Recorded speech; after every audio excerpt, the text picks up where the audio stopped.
หมดแล้วมึงก็เพลงหมดแล้วหมดแล้วเนาะสำหรับการทายปัญหาเพลงนี้นะเจ้าเราก็จะรวบรวมสตางค์ปัจจัยทั้งหมดนะเจ้าเอาเจ้าเข้ากองทุนพระป่าและแจ้งอย่างนะเจ้าน้ำหมายจะเป็นคนออมหื้อนะเจ้า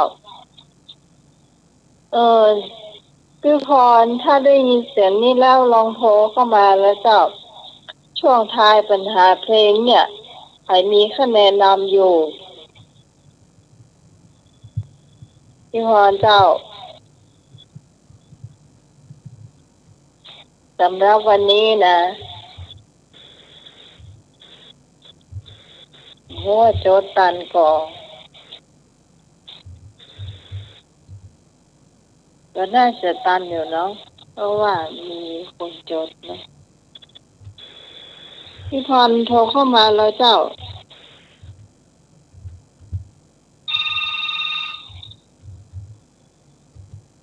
เจ้าพี่พรเจ้าทุกคนไหมเจ้าทุกคนชอบตามทุกคนต้องให้บ้านงานเขาดำมาแล้วมันจะมากินทุกคนป่าเธอต้องมาเห็นไหมอ่ะเล่นตามแต่ว่าเดียวขอพี่สาวดีก็ได้นะเจ้าพี่สาวดีอยู่ตั้งแต่ต้นมาเจ้าบอกว่าเปิ้นโจทย์ของเปิ้นก่อนนี่กะเอาผมบอกว่าเปิ้นโจทย์ของเปิ้นก่อนพี่พรโจทย์ตั้งของไผ่มาไม่ได้โจทย์สักคำว่านั่นตายแล้วได้จะมาโจทย์กัน มาได้โจทย์เจ้าก็ต้องขอพี่พรโจทย์เขาหน่อยพี่พรโจทย์เออพี่พี่พี่จะดูพี่เพื่อนกับมันเพื่อนละปูน่ะน้องไหนพี่เจาะโลกมาพี่ขยับหน่อยเดียวมันเป็นสาวอีสานน่ารักมาเลยอ่ะจ้ะเลยอยู่ตัวเรื่องอ่ะจ้ะเดี๋ยวฝันต้องแล้วไปรอหาพันเนอร์ไม่บุญมาจ้ะเดี๋ยวก่อนใครจำได้พ่องว่าขอนตัวเก่าได้ตะดาเนาะแต่ที่นำมาแน่ๆเนี่ยพี่สาวรีเจ้าพี่สาวรีเจ้าแม่ได้5 คะแนนแม่ได้5 คะแนนเอาเจ้าแล้วคนอื่นแล้วแม่จำได้ก่อนจ้ะได้ผมจะยกแทนจะได้ยกจะเป็นแม่เดี๋ยวนั้นคือตอนแรกน้องพี่พรโจทย์เนาะเขาเรียกว่าเพิ่นโจทย์พอเกิดแล้วไอ้ลูกเจ้าพี่สาวรีโจทย์ของตัวเก่าก่อน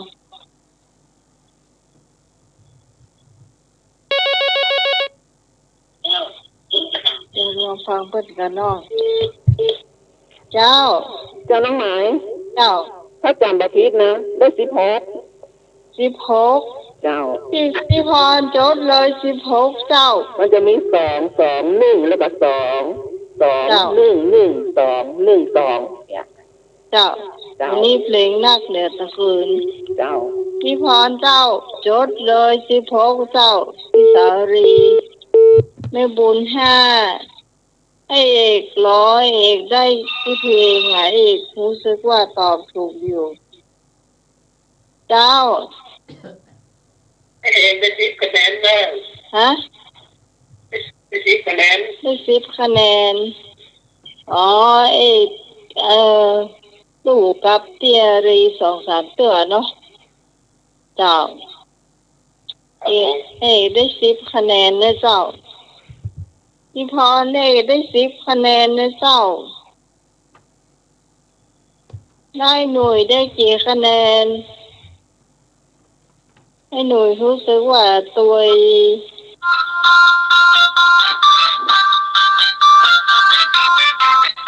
ให้หน่วยตัว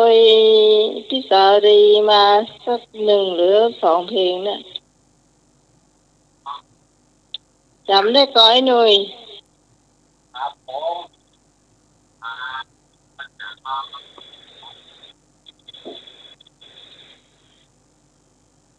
ให้หน่วยเป็นอย่างเนาะขอให้เฮาได้หมู่นี้กันแล้วกันเนาะพี่สาวอารี16นะเจ้าแต่ว่าได้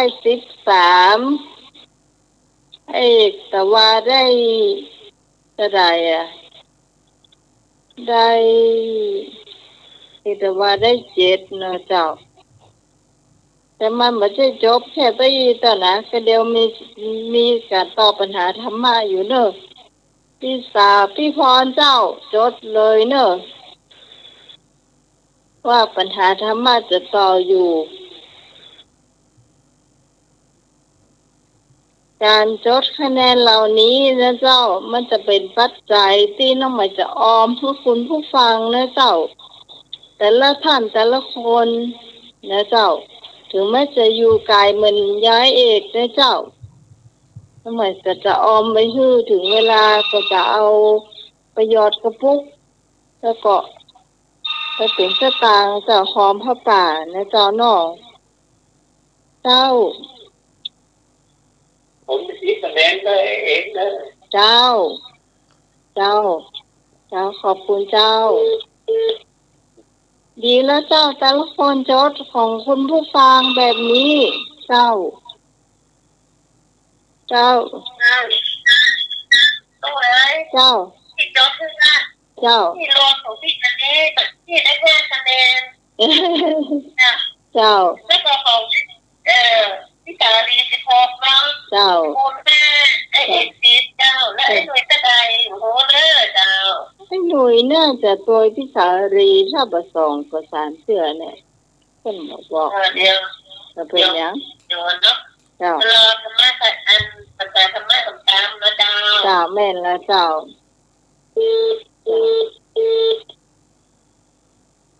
ท่านสมัครรับสายจีเจกรรมหนึ่งอ๋อไปฮับเจน้อยหนึ่งครับ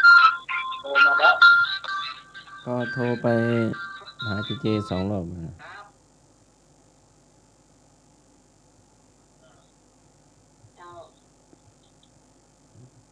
ถ้าให้เจเข้าสายอาจารย์เอารักเนาะหรือว่าโทรเข้ามาหรือว่าให้หัดสมัครโทรไป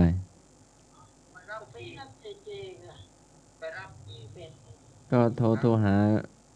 หนุ่มเจ2 รอบแล้วนะ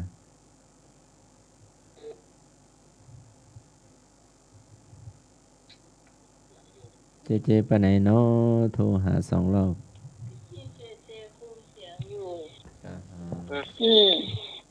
ก็ว่าอันนี้ล็อกเด้อสวัสดีว่าแต่ลุงวัดเท้าเหมือนกันนะครับสวัสดีเนาะว่าแต่ทุกปีสมัครเขาเหมือนกันนะครับเจริญพรหนุ่มเจผมว่าแต่ปีที่สมัยเขาเหมือนกันนะครับเจ้าหนุ่มเจใกล้ๆโทรศัพท์นะน้องเสียงค่อยไปสวัสดีปีที่สมัยเขาเหมือนกันนะครับเจ้าสวัสดีเจ้าเจสุดหล่อครับสวัสดีอาจารย์อีโจเฮาเหมือนกันนะครับอาจารย์วิศวะอีกอ่ะ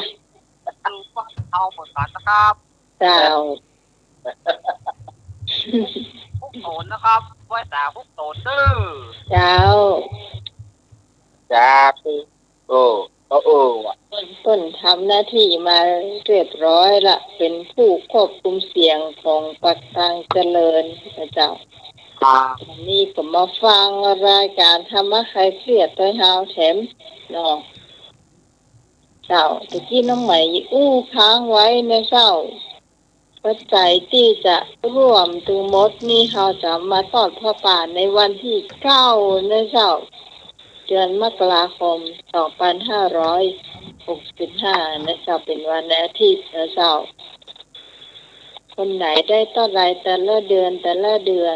หรือว่าเสาร์อาทิตย์นะเจ้าคุณผู้ฟังจดไว้ก็ดีนะเจ้ามันจะได้ตรงกับพี่พรจดเนาะ แล้วสิ้นเดือนมาเราก็จะรวมคะแนนกันนะเจ้ามันไม่ใช่แค่ตีนะเจ้าโอ้รวมไปถึงพุ่นละเดือนธันวาพุ่นนะเจ้าก็คงจะเป็นสตางค์นักอยู่ถ้าคุณผู้ฟังออมไว้แบบนี้นะเจ้าดีกว่าอันนี้เป็นคล้ายๆว่าน้องไหมคืนกำไรให้คุณผู้ฟังก็เนอะเจ้าเป็นการรายการมาเมื่อไหลเด้อเอายังบ่เคยคืนกำไรคุณผู้ฟังกำเตือก็มีความสุขนะเจ้าความสุขดีเนาะต่อไปจะเป็นธรรมะเจ้าผู้ฟังท่านไหนตอบได้ตอบเลยเจ้าแต่ทำไมจะมาตอบเนอะเพราะว่าจะเป็นคนฟังอย่างเดียวท่านสมัครเอาเลยเจ้า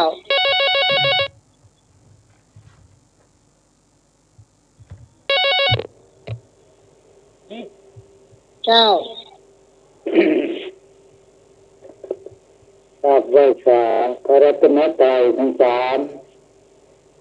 กราบนมัสการผู้อำนวยการสถานี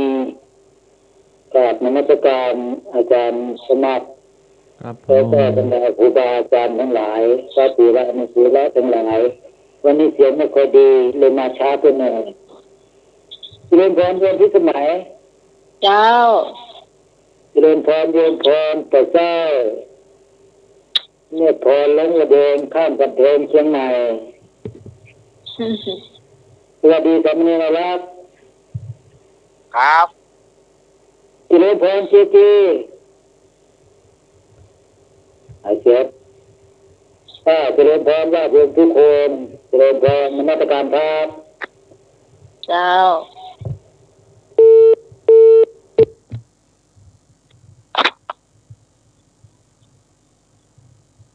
จารย์นิพนธ์วัดพระธาตุดอยสะเก็ดนะเจ้า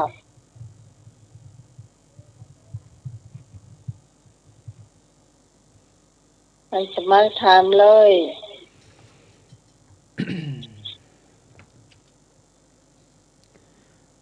ลุกขึ้นทำงานก่อนนายเลิกงานทีหลังนาย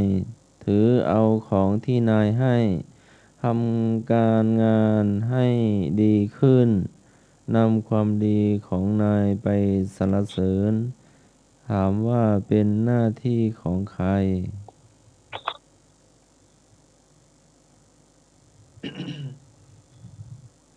ลุกขึ้นทำงานก่อนนายเลิกงานทีหลังนาย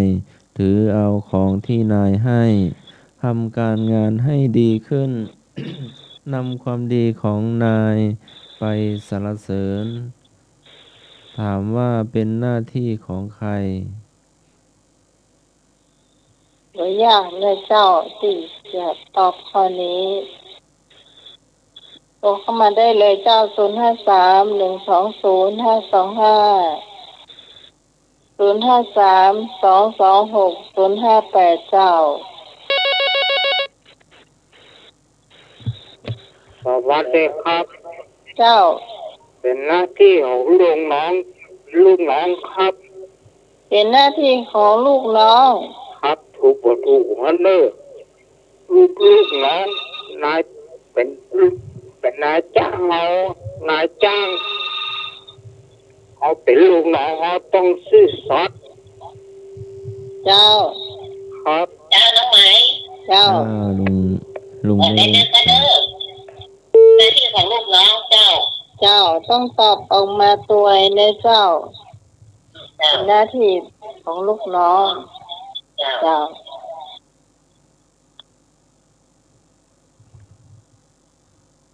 ถูกต้อง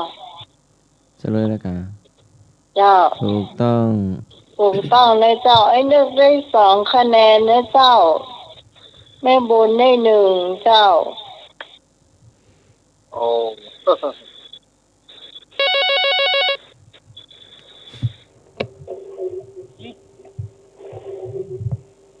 เจ้า คนไหน อืม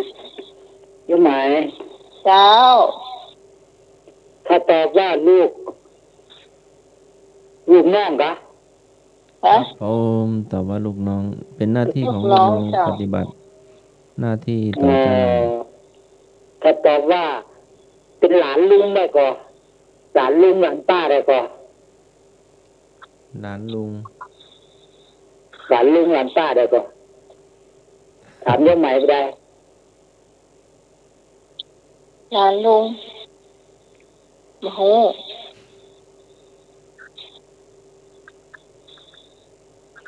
เจ้าข้อต่อไปเจ้า มอบ ไป งา อย่าน โวยเลย พอเหมาะให้โบนัสหรือรางวัล รักษาพยาบาลยามเจ็บไข้ ให้ของพิเศษในบางคราว ให้โอกาสพักผ่อน เป็นหน้าที่ของใคร ปฏิบัติต่อใคร มอบงานพอเหมาะให้โบนัสหรือรางวัล รักษาพยาบาลยามเจ็บไข้ เจ้า ให้ของพิเศษในบางคราว เจ้า ให้โอกาสพักผ่อน นายจ้างปฏิบัติ ลงโทษเขาทำเลยเนี่ยก็จะมาเจ้า ต่อ อันนี้เป็นนายจ้างเนาะจ้ะหรือว่าเป็นเจ้านายเนาะพี่พร ฮัลโหล ใส่ปุ้นตอบว่าใดเจ้า เจ้าที่วางสายไปแล้ว เจ้า จ้างไหม เจ้า จ้างอันคือลูกน้องเจ้าน ายจ้างเนาะนายจ้างปฏิบัติ เป็นจ้าง ปฏิบัติหน้าที่ต่อลูกน้องนะ เจ้า เจ้า ถูกก่ะ ถูกต้อง ถูกต้องพี่พรได้2 คะแนนเจ้า เป็นทิศเบื้องล่างเนาะทิศ แม่บุญได้1 เจ้า ทิศ6หน้าที่ เจ้า ต้องปฏิบัติต่อกันตามฐานะนะ ว่าใดเจ้า ตอบประตันแล้วเนอะมาข้อต่อไปเลยเจ้า ข้อต่อไป เป็นวิชาอุโบสถศีลวินัย ถามว่า การสมาทานรักษาอุโบสถศีลเหมาะแก่ใคร ก็คนสูงวัย ขอคนทำงาน คอคนหนุ่มสาว งอคนทุกเพศทุกวัย ตอบได้เลยนะเจ้า การสมาทานรักษาศีลอุโบสถเหมาะสมแก่ใคร เจ้า ทุกเพศทุกวัยเจ้า เจ้า ที่พรมีสา เจ้า ม เจ้าทำไม เจ้า งองูเหมือนกันแล้วเจ้า เอางู พี่สารี เจ้า พี่สา โอ ว เค อา ครับ ลี เฉลยได้เลยเจ้า ดูก่อน มีสายมาทางโยมสมัยนึง เจ้า เจ้า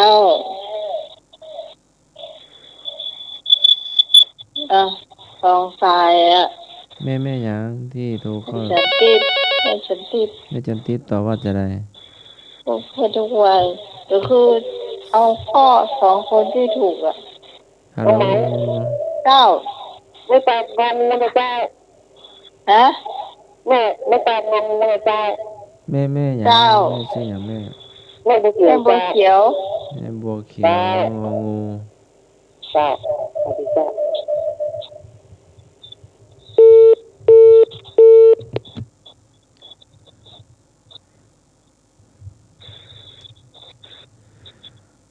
การสมาทานรักษาอุโบสถศีลเหมาะแก่ใคร ก็คนสูงวัย ขอคนทำงาน คอคนหนุ่มสาว งอคนทุกเพศทุกวัย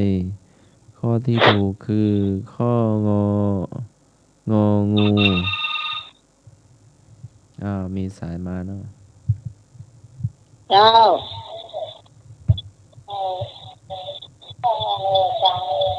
เจ้าไม่สันติเจ้าข้อนี้เฉลยแล้วนะเจ้างองูจะมีพี่พรได้2 คะแนนนะเจ้าพี่สารีได้1 คะแนนเจ้าอย่าลืมจดคะแนนตัวเก่าไว้ตัวเนาะข้อต่อไปเล วิ ย ชาเบญจศีลเบญจธรรมวินัยธรรมศึกษาสันโธระดับประถมศึกษาถามว่านะโมตัสสะภะคะวะโตอะระหะโตสัมมาสัมพุทธัสสะกล่าวนอบน้อมใครก็พระรัตนตรัยขอพระพุทธเจ้าขอพระธรรมงอพระสงฆ์ ง่ายมากเจ้าเจ้าพระพุทธเจ้าแม่สันติเนาะเจ้า พระพุทธเจ้าแม่จันทิพย์ จะตอบต่อ สาย ไป ต่อ เชิ มา ญเจ้า มาแล้วสายต่อมาเดี๋ยวรับสายก่อนเด้อ เจ้า แม่ เจ้า พระพุทธเจ้าเจ้า พระพุทธเจ้า เจ้า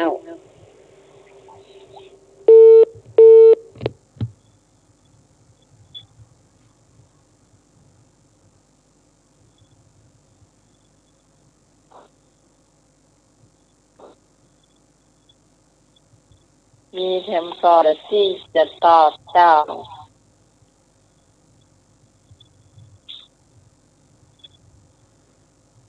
เฉลยถูกต้องพระพุทธเจ้า ถูกต้องและเจ้า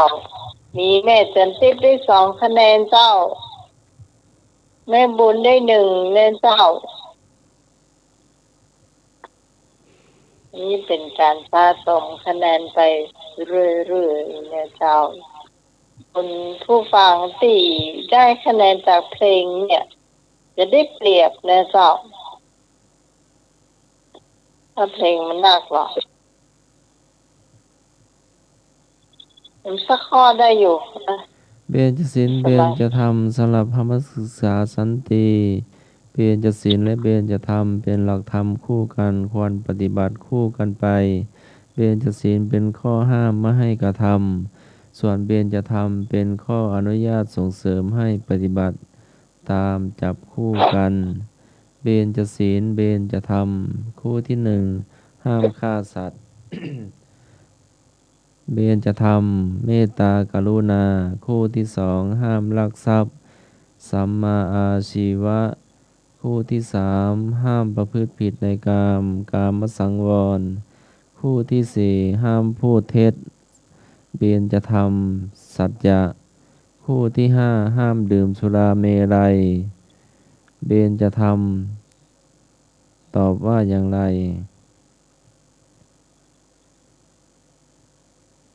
ถ้าจะยากไป ตัวยากเจ้า เป็นบาลีนะ เจ้า เจ้าเป็นจะตามคือมีสติสัมปชัญญะเจ้า มี ส ส ติ ติ ละอย่าแหม มีสติถู ส กครึ่ ติ งห ละ นึ่ง มันจะมีแหมอัน มี ก่อน เห็มอันเสริมต่อ ยัง ท้า มาให้เต็มเจ้านะให้ตอบมาเต็มเจ้า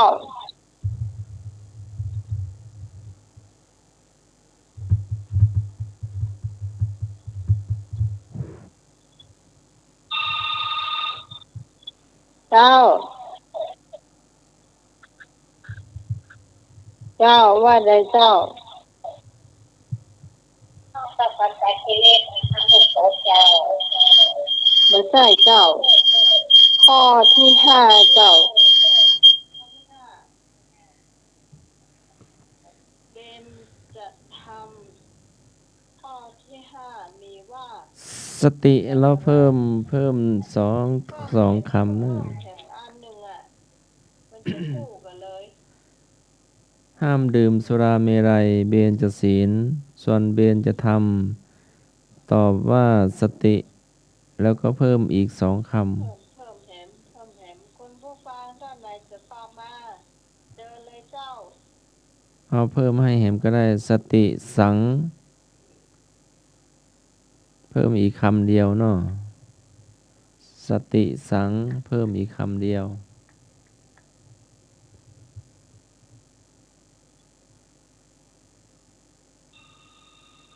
เพิ่มอีกคำเดียวเนาะสติสัง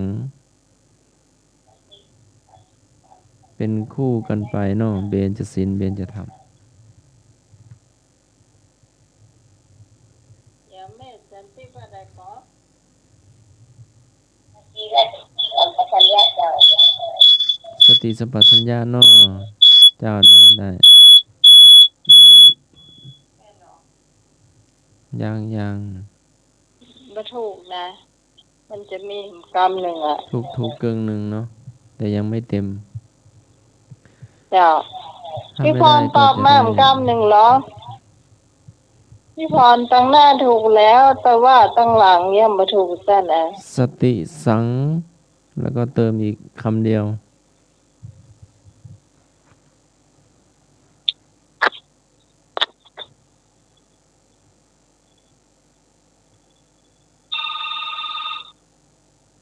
เจ้า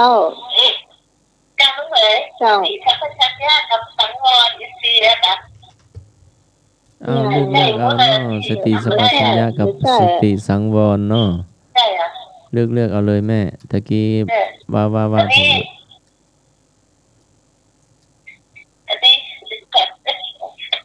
จะเอาสติสัมปชัญญะหรือว่าเอาสติสังวรเนาะแม่ตอบมา2 อันเลยเนาะก็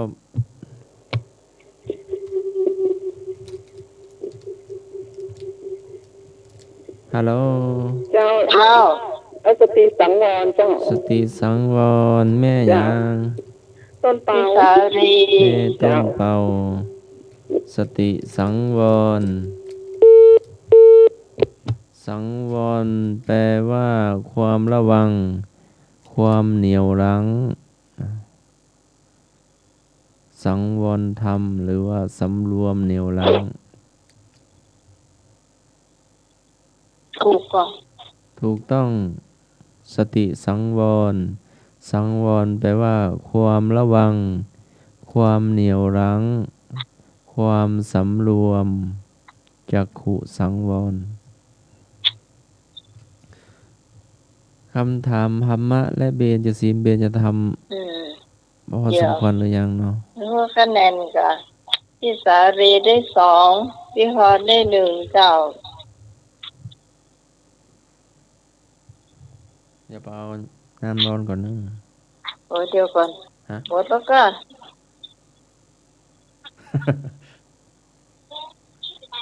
โอ้ไม่ได้ละพอแล้วเจ้าคุณผู้ฟัง วันนี้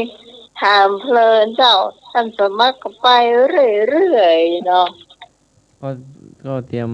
สำรองไว้ตั้ง4-5 ข้อเนาะ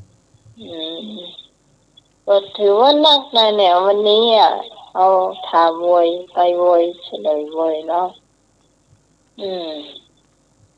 ก็เตรียมสำรองไว้เนาะเผื่อ เจ้า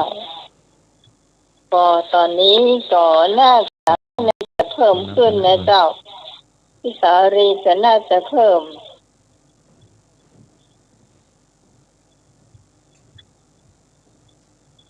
มาคนจดคะแนนว่าได้เจ้าวันนี้ พี่พรจดคะแนนว่าใด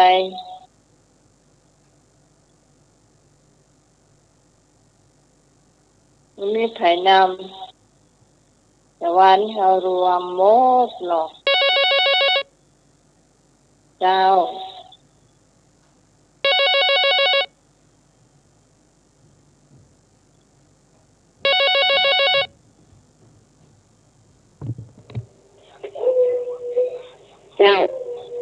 เจ้าอันน้องใหม่กี้แม่ได้3 คะแนนเด้อธรรมะนี่นะธรรมะเจ้า ตัวเดียวครับ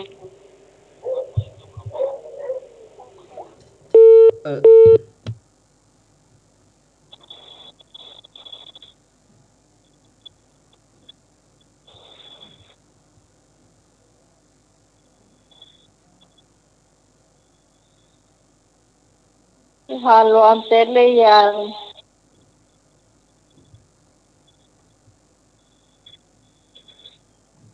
รวมเสร็จโทรเข้ามานะเจ้า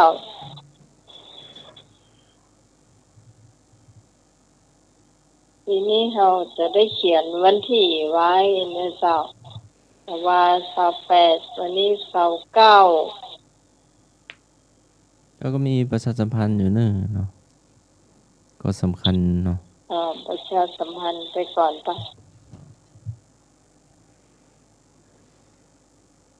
ถ้าพี่พรเสร็จก็โทรเข้ามานะเจ้า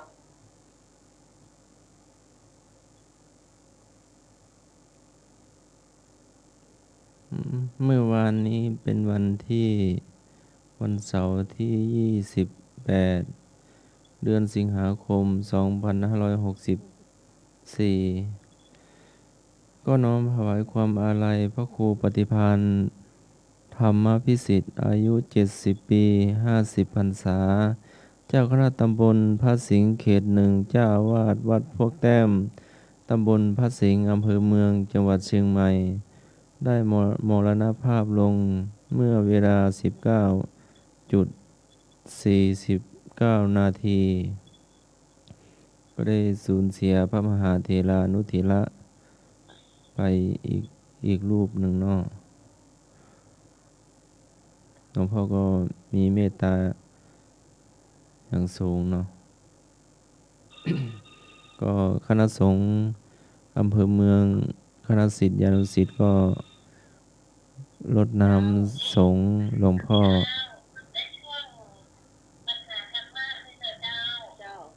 ในตอน4 โมงเย็นที่ผ่านมาเนาะเจ้าพี่ขอได้5เจ้าแม่โบได้3เจ้าไอ้นึกได้2เจ้าแม่จันทิพย์แม่จันทิพย์นี่ยังได้2แม่จันทิพย์ได้2เจ้าใช่แม่จันทิพย์ได้2เจ้าพระรูปท่านตอบพระพุทธเจ้าน่ะได้2เจ้าเสร็จแล้วเนาะ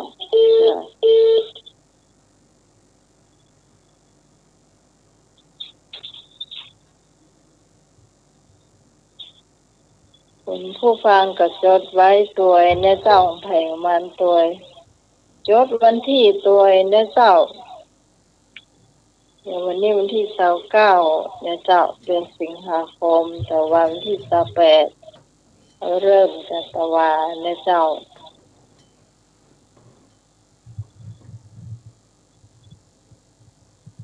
เปียรีได้เท่าไหร่ได้4บวกแห่ง16เปียรีได้20พอดีนะวันนี้นะนี่ก็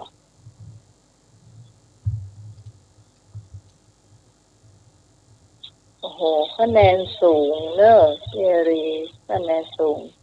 ว่าได้13นะเจ้าวันนี้ได้20คนเนอะถึงปัญหาธรรมะเจ้าหมดหรือยังถ้าสมัครเจ้าก็ได้ที่ได้ประชาสัมพันธ์ไปตะกี้เนาะเจ้าถ้าหมดแล้วก็นิมนต์อาจารย์เรารักเจ้าเล่านิทานเจ้ามาแล้วเนอะมาถึงช่วงการเล่านิทานประจำคืนวันอาทิตย์ที่29สิงหาคมเดือนวันนี้จะเล่านิทานเรื่องอะไรอย่างนี้เดี๋ยวจะเล่าให้ฟังเดียวกันเนอะหมดช่วงของวันแม่เดือนแห่งวันแม่แต่ว่าเราก็ยังรักแม่ได้เหมือนเดิมไม่จริงจังถึงแม้จะหมดเดือนก็ยัง ฮักแม่อยู่เสมอโอ้แต่ว่าพี่บ่หมดวันแม่แต่น่ะน่ากับบ่หมดแน่เอากับบ่หมดนะวันเกิดแม่พี่วันที่2นี่ว่าจะเลี้ยงอยู่นะดีกัน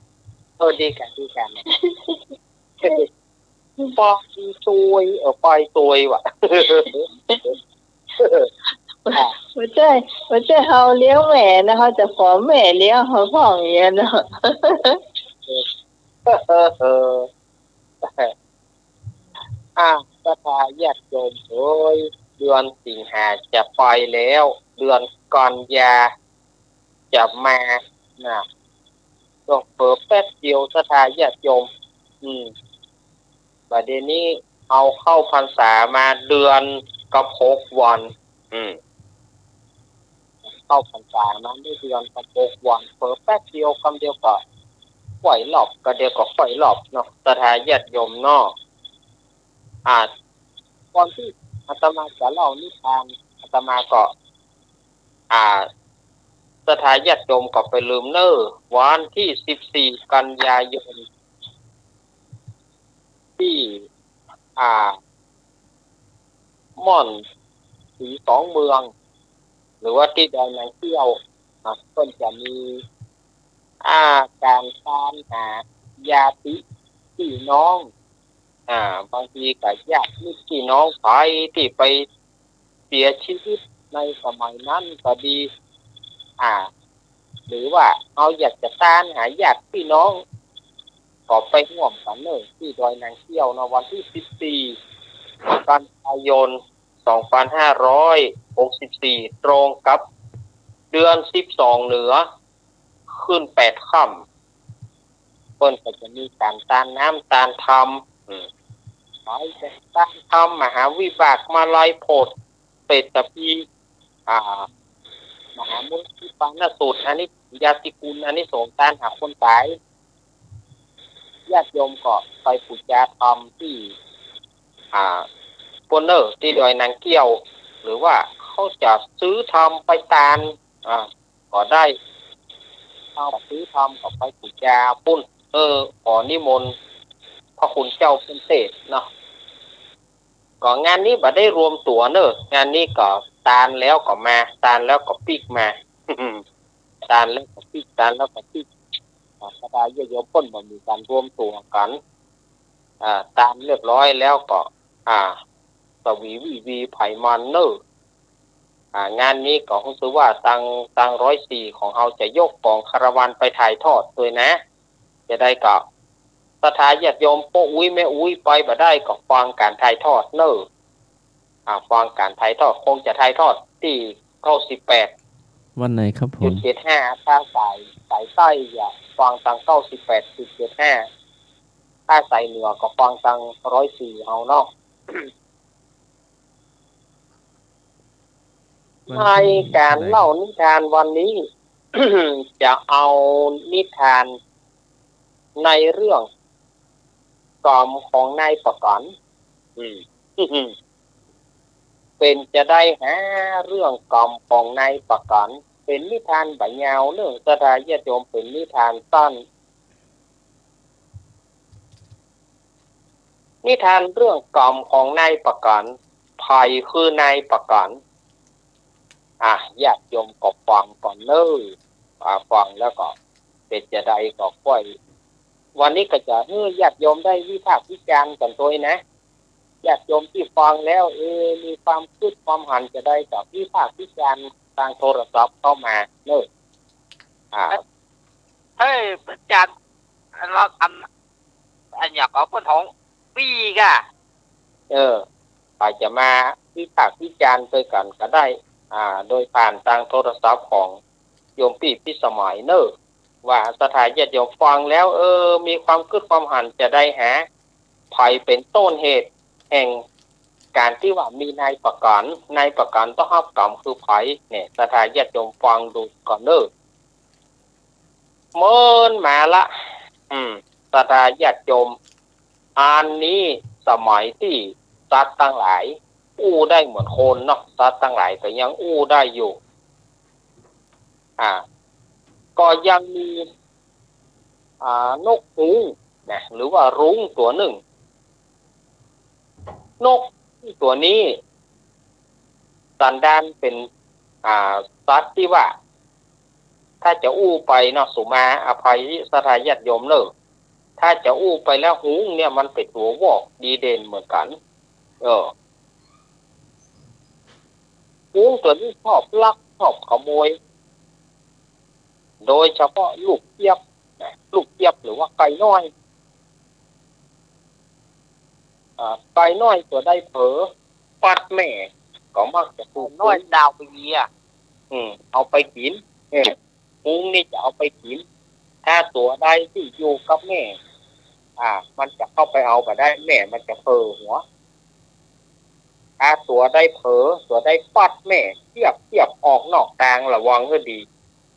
เพราะว่าฮูกหรือว่าเหยี่ยวเนี่ยตามันสูงตามันสูงมันสามารถนอนไก่พอมันหันแล้วมาก็ถ้าไปหันลูกไก่น้อยมันก็จะบินมาโฉบมาได้ห้องตะเกียบแหละ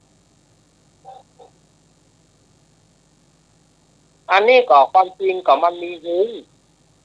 นกกะว่าวนกกะว่าวหรือว่านกป่อเฮยบ้านเฮานี่นะนกกะว่าวหรือว่านกป่อเฮยบ้านเฮาเนี่ยแล้วก็กาเป็นเพื่อนเดียวกัน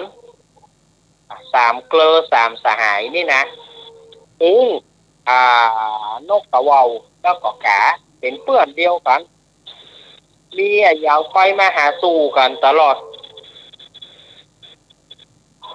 ในครั้งนั้นฮูกก็เอี่ยวต่ำกลางส่งกลางนาบินไปต่ำกลางส่งกลางนาทีนี้ก็บินผ่านบ้านพ่อใจคนหนึ่งก็ปรากฏว่าฮูกเนี่ยไปหันใส่ไก่น้อยเพิ่นนักไหนดูสิไก่น้อยหนักขนาดเลยไก่น้อยเดี๋ยวก็หมอจะหรอกผ่านมาได้แต่อยากจะกินของเพิ่นกะฮูกตัวนี้ก็ตั้งท่าละไก่น้อยพูดมีหันนักแต่แม่มันตามหามันกำลังพัดหลงแม่มันประมาณ2-3 ตัวตามเดียวดูกูคำเดียวที่จะเอาไปให้เหลือเลยว่าแล้วก็ฮูกตัวนี้ก็ปีนโผล่ลงมาหมายจะจับไก่น้อยแต่ฮูกไม่ว่ามีเจ้าของพกอยู่เจ้าของแอบอยู่เจ้าของพกอยู่ไอ้ฮูกตัวนี้จ้ะว่าก็เอาของกูไป2 ตัวตอนนี้มึงมาแถมกะอย่าอยู่เลยมึงตายเยอะก็นี่อะไรโอ้ยยิงเข้าที่ไหนบ่เข้ายิงเข้ากูก้นกูโอ้ยตายโอ้ยซอยไฟแน่คอยสิตายแล้วเจ้าของนี่ก็แม่นขนาดนะยิงโก่งสถานญาติโยมยิงโก่งยิงเข้าที่ไหนบ่เข้าหูก้นมันสถานญาติโยมป๊าบโอ้ยคอยสิตายแล้วแน่ซอยไฟแน่เป็นลาวเหรอก็ว่าฮูกนี่ก็ห้องโอยแล้วก็ปีนหนีโอ้ลา5 กินนี่ยิงเข้าไหนบอกเข้าหูโค่นกูอะไร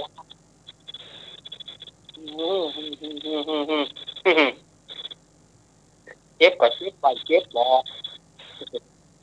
มันเป็นลาวมันก็เป็นยองกันนี่ก็ฮูกนี่ก็ไปก็ได้ช่วยซ้ำเลยหรอบินไปบินมาว่าถ้าได้เปื่อนมาช่วยแต่ก็ช่วยนี้วันนั้นฮูกก็ได้แต่ที่ทุรนทุรายไปมา แต่พอดีมีครั้งนั้นก็มีกาอีกานี่นะวันนั้นบอกว่าเป็นเหตุอะไรอย่างอีกานี่เกิดก็เติงหาเกิดก็เติงหาหูเพื่อนก็ไม่หรอกก็เลยบินผ่านมาเอาเพื่อนเป็นยังนี่โอ้ยกาช่วยข้ากอมเพื่อนเกลอช่วยข้ากอมก็ช่วยไอ้ยังบาเดียวนี่โอ้ยจะเล่าทุกฟังแหนถ้าไปหันใส่ไก่น้อยข้าก็เลยอยากจะถือไก่น้อยเนี่ยข้าก็เลยบินแต่นั่นมันอยู่ที่ไหนเจ้าของที่ไหนนั่นมันอยู่มันเอาลูกโป่งนี่เข้าหูโกนข้านี่ข้าเจ็บใบเจ็บบอดขอช่วยข้าหน่อยเนอะเพื่อนเฮ้ยกาก็เลยบอกว่าเอามันยิงเข้ากระเดียวก็เนอะกาก็ปวดพอโอ้ลูกโป่งตุงเข้าหูโกนมัน มานี่ถ้าจะเอาออกเพื่อที่หรอกกาก็พยายามดึงล่าเจ็บ โอ้ยจะไปดึงเนี่ยมันเจ็บอย่าอันก็เอาตากแดดชูก้นขึ้นตากแดด เพราะว่าลูกโป่งเนี่ยมันเป็นดินพอมันได้รับแสงแดดมันจะแตกนกฮูกนี่ก็เลยเอาก้นชูขึ้นตากแดดแต่ก็ตลอดทั้งวันก็มาทำให้ลูกโป่งนั่นแตกได้โอ้ยมันบาแตกนี่เพื่อนเฮ้ยยังไงล่ะช่วยข้าหน่อยกะข้าจะตายวันนี้แล้วนะโอ้อย่าเพิ่งตายนะเพื่อนรักนะไปเอาไปหากระเวาไปกระเวาอาจจะช่วยได้ทั้งหงทั้งกาก็เลยไปหานกกระเวาบอกว่ากระเวาเพื่อนรักเอ้ยอยู่ก็มีอย่างก็โอ้ยขอช่วยนกหูเพื่อนข้ากำเตอะเพราะว่าเจ้าของไก่น้อยยิงมันแล้วมันยิงที่ไหนล่ะลูกโป่งเข้าหูโก้นมันโอ้ยอันพ่อนกกระเวาแม่นกกระเวาช่วยหน่อยเตอะจะให้ช่วยจะได้เนี่ยได้ก็ได้ช่วยเนี่ยได้ก็ได้เพื่อว่าขอให้ลูกโป่งเนี่ยหลุดออกจากหูโก้นของงันนกหู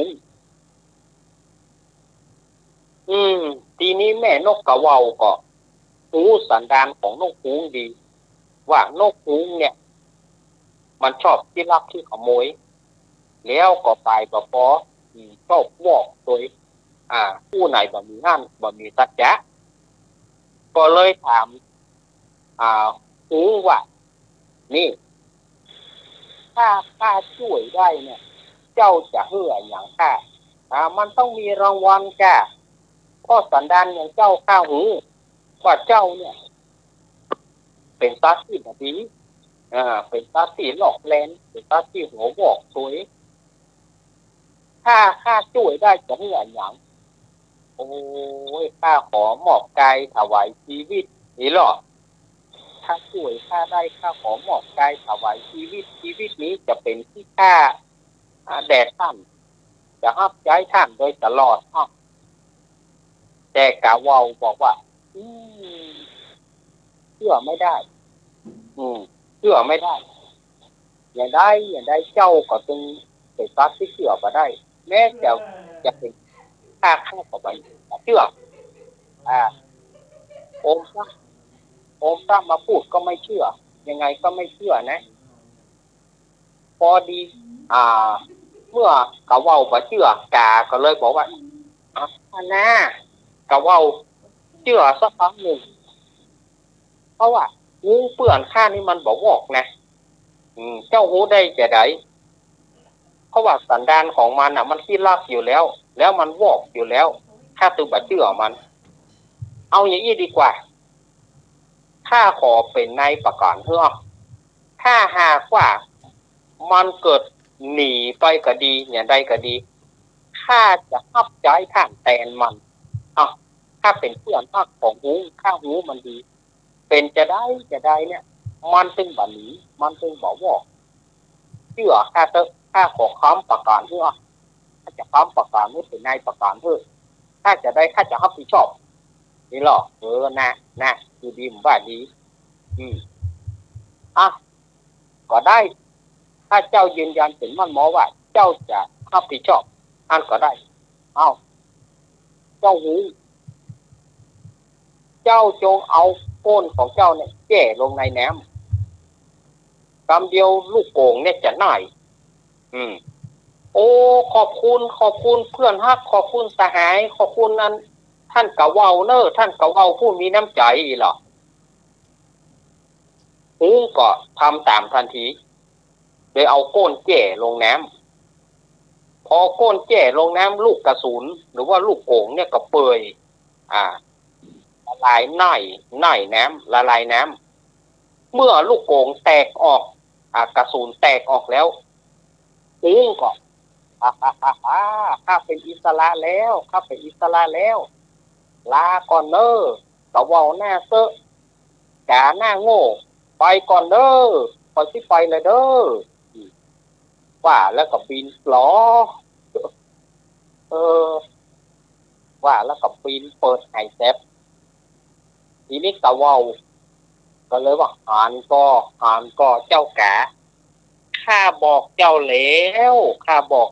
วแต่เจ้าห้ามประกันว่าจะเจ้าห้ามเป็นผู้ค้ำประกันเพื่อมันตั้งแต่นี้เจ้าต้องฟักไข่ให้ข้าแล้วก็เลี้ยงลูกข้าให้ใหญ่โอเคเอาแล้วทีนี้กาต้องตกหนักละกันนี้ซึกนักจะอยู่ที่กาละกาว่าวก็ไปไข่ใส่หางกาแล้วก็ผู้กาได้ฟักไข่กาก็เลี้ยงดูนกกระเวาจนนกกระเวาใหญ่มากันหนีกาไปกาก็เสียหูกำนี้กำหนึ่งไม่ได้เป็นนายประกันขนาดตั้งแต่อันกาก็เลยอยู่ที่ไหนก็ปีนไปตัวห้องไปตัวใกล้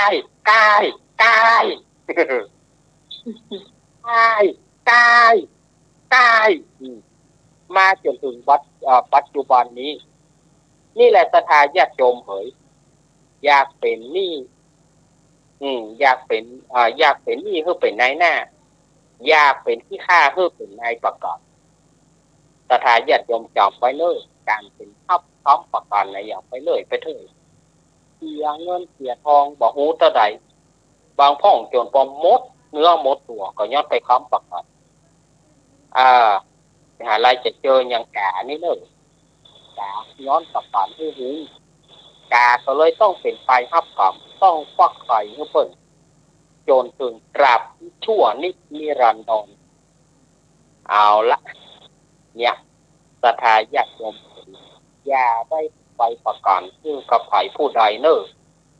ถ้าว่าปะเชื่อใจกันเป็นมั่นเป็นเหมาะนี่แน่อย่าได้ไปค้ำประกันอะไรเรื่องกับไผ่ประเด็นจะเป็นยังกาเนี่ยเนอะ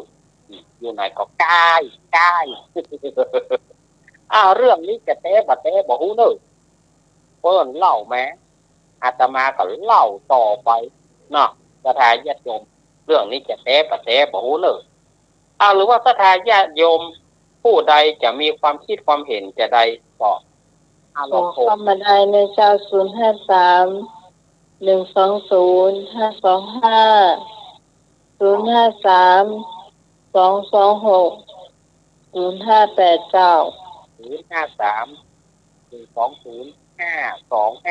ศรัทธาญาติโยม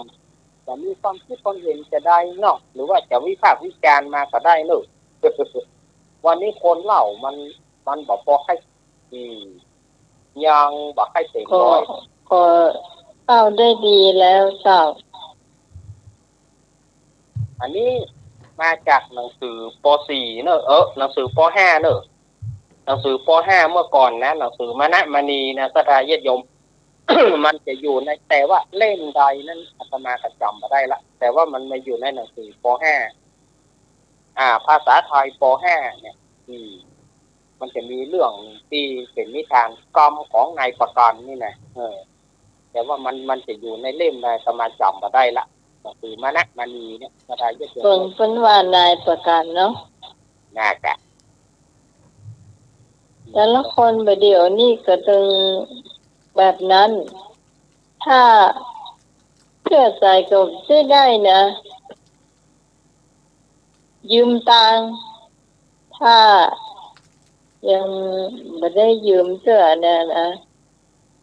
ถ้ายังไม่ได้ตังค์เสื้อเขาก็จะโอ้ไปอย่างถ้าได้ไปแล้วก็เป็นทำอย่างเนอะคุณผู้ฟังเปื่อนนี่ก็อาจจะไม่ใช่เปื่อนละคิดกันมานักต่อนักหลาย อย่างลุงใจยืมด่วนลุงก็ได้ว่าใส่ด่วนลุงกะทีนี่ยืมด่วนน่ะเอาปลามาลุงใจมาใส่เจ้าเถอะก็ลุงไม่ใช่ว่าใส่ด่วนลุงบอกว่ายืมด่วนยืมด่วนเหมือนยืมด่วนไม่ได้ใส่ด่วนโลกถ้ามันนี้ก็นี้มันแบบนี้มันนี้ก็อันใดกับมันแบบนี้อันใดกับมันแบบนี้ถ้ามันนี้มันตรงนี้เด็ดระวังวัดกันมันมาขวางเน้นเด้อเจ้าของอันนี้นะลุงใจเชื่อไก่ไปพูดหรอกเอาเชื่อไปทางเส้นนั้นหรอกเอาตรงแวบเข้าปากทางเส้นเข้าบักเข้าตารางลูกรถประตังก็เดินเด้อเขาเคยกับโคตรเส้น25นะ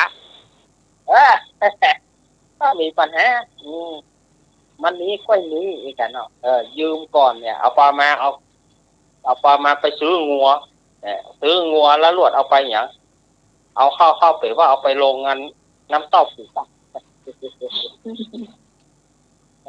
นวดเป็นบุญเอาไปมีเหลือสักอย่างมันแบบได้อย่างนี้ศรัทธาญาติโยมเนาะอาตมาเคยอู้เสมอว่าการพนันก็ดีการประกันก็ดีเนี่ย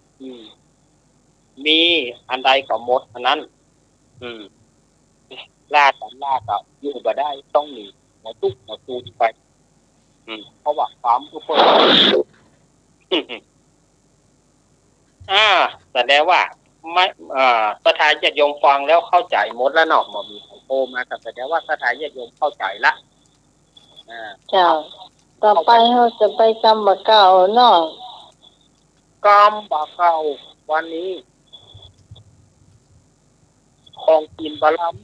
ำบะจ้างสามป้อนงัวควายบะกินเนี่ยบะดีโคมเขาของกินบะลำบะจ้างสามป้อนงัวควายบะกินเนี่ยจะไปโคมเขาก็คือ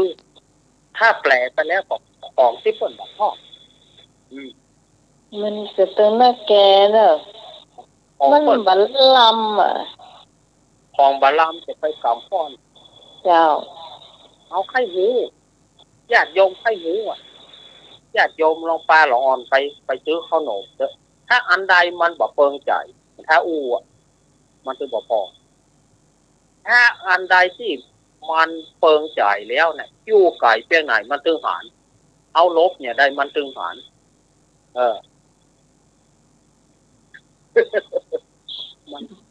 เพราะว่า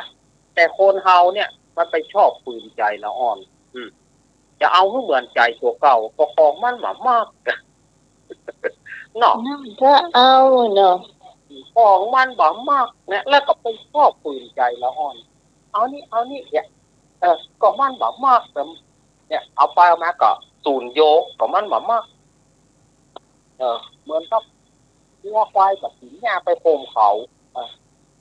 ยูเขาไปโคมเขาโคขืนให้เกลืนใหญ่เนาะน่ะกะเอาปากมันจุ่มเนี่ยทีนี้ เล่มนี่ก็หญ้าเหี่ยวเหี่ยหญ้าแห้งเหี่ยมันบอกมากเนี่ยจะนี่นั้นอ่ะมันบาดกี่ก็ไปใส่เขาเพื่อลงเอาปากเพื่อจุ่มทำงานนะกินนี่แหละเนี่ยการพ่อตาคนของฉันนะตาลงเนี่ยไม่นิ่งมากินมากอ่ะ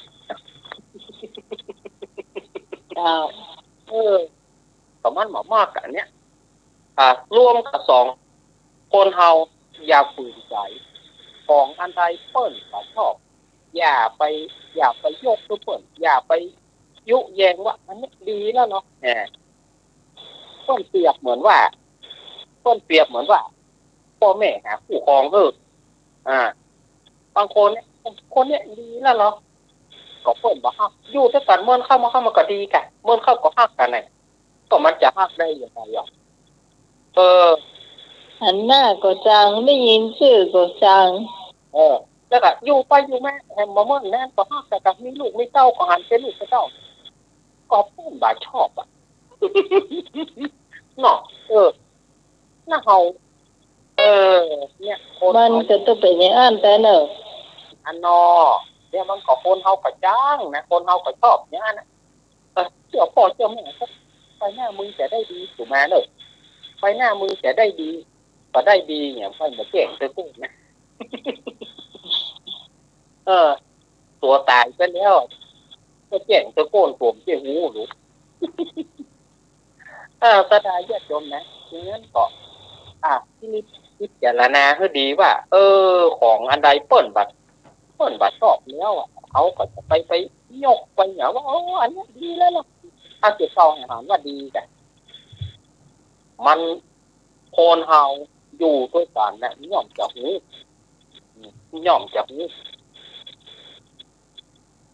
เพราะว่าอย่างคนเฮาจะยกคือเปิ้นแท้เนี่ยเอาเถอะอยู่ไปเถอะเนี่ยก็ประเมินตัวเก่าก็บ่มีละว่าซื่อแต่ไปชอบที่เรื่องของเพิ่น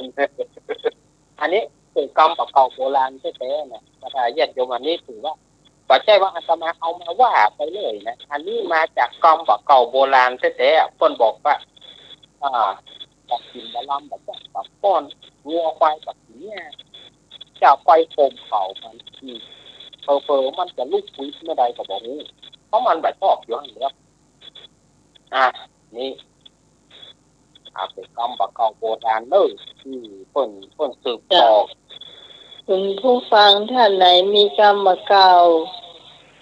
ขอเชิญนะเจ้ามาสัก1 กรรมเหรอมาลุงลุยแม่ลุงลุยแกลูกแกหยอกลูกหลานนี่ไหนวันนี้กับนอนนุ่ยมาลุงลุยแม่มาช่วยของเสริมเพิ่มเติมนิดหน่อยก็ช่วยผู้ช่วยมาละรับตามาลงไม่ได้สักเต้มเลยเนี่ยไม่ได้สักเต้มนึงเนี่ย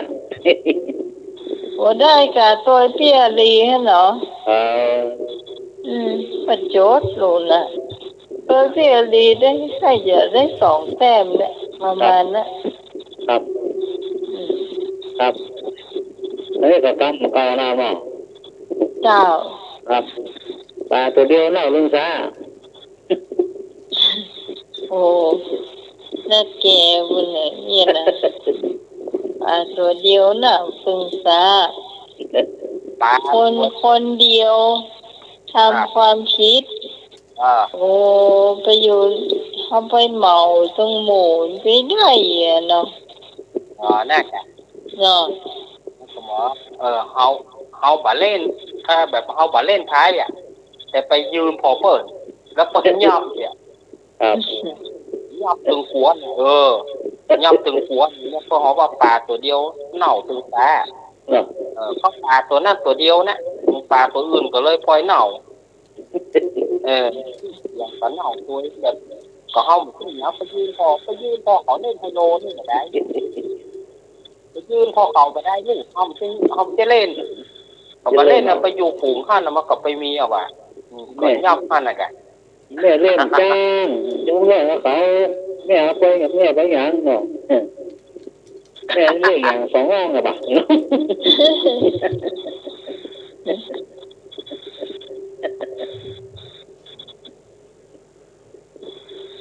อันนี้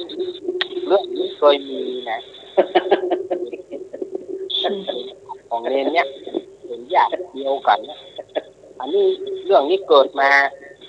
ประมาณ30 ปีแล้วเขาประเทศว่าตั้งใจอะไรอย่างไปหารถไปหารอุบัติเหตุไปหารรถโจรเปิ่นรถโจรกันแล้วกับไปจุกอยู่ตั้งขาตั้งไปยืนหมอเปิ่นเจ้ากรรมเนี่ยรถมาโจรรถมาโจรขาครับรถมาโจรขาครับไปอย่างอันนี้เป็นญาติของเรนเนี่ยแหละเป็นญาติเดียวกันเนี่ยอันนี้เรื่องนี้เกิดขึ้นตอน30 ปี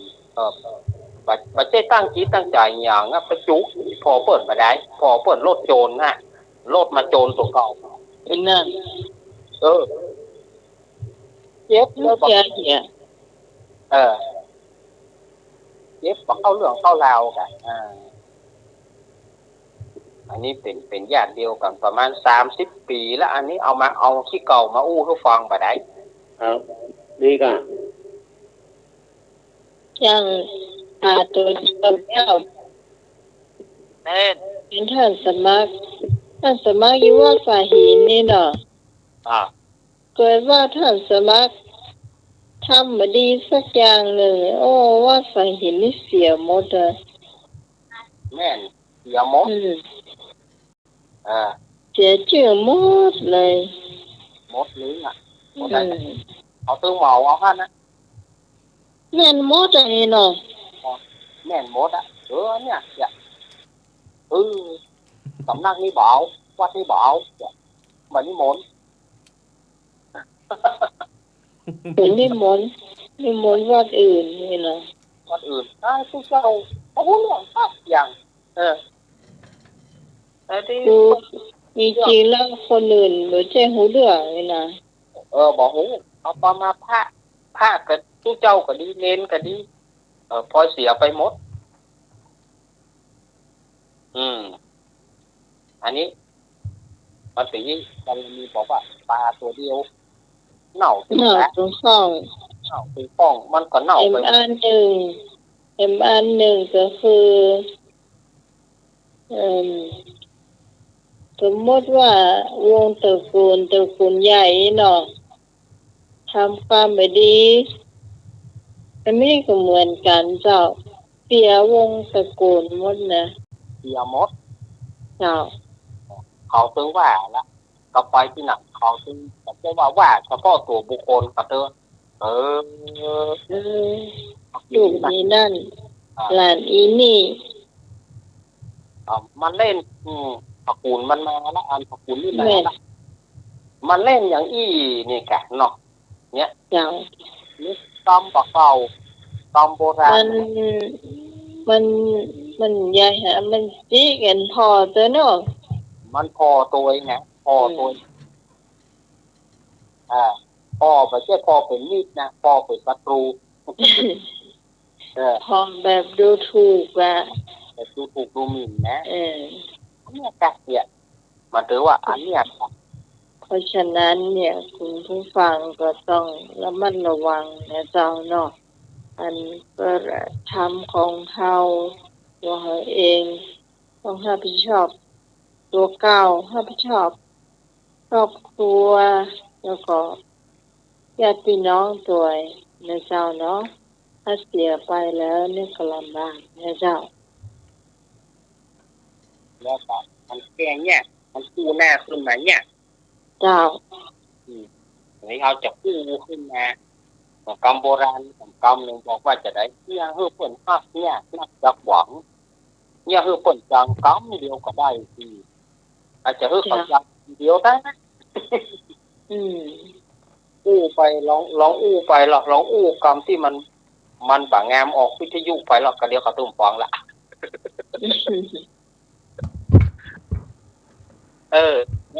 มันก็เป็นอย่างนี้นะอันนี้ กำบักเก่าโบราณนี่มันแฝงด้วยคติเตือนอกเตือนใจเพื่อทายญาติโยมเตือนอกเตือนใจเอามาตราบทั่ว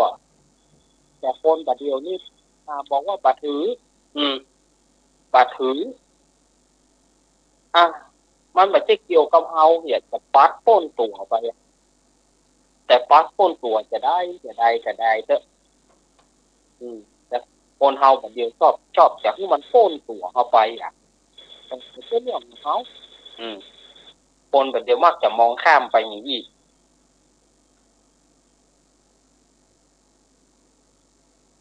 มันจริงๆแล้วจะมองข้ามแบบนั้นก็ไม่ได้เนาะเราอยู่ในกลุ่มใหญ่แต่เฮาหรือเฮาไม่ใช่หูก็บอกหูก็ถึงจะบอกหูก็มันเสียงมันถ้ามันได้เสียไปมันก็เป็นไฟลามทุ่งเป็นไฟลามต่างโตเป็นไฟม้อยโตไป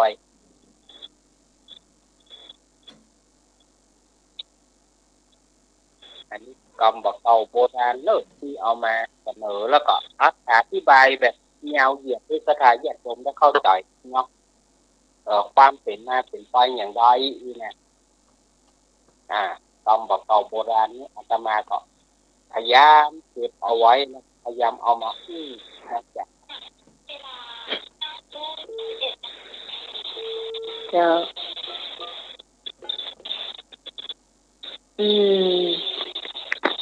มีเห็นสักกรรมก่อนมาแล้วมีสายเจ้า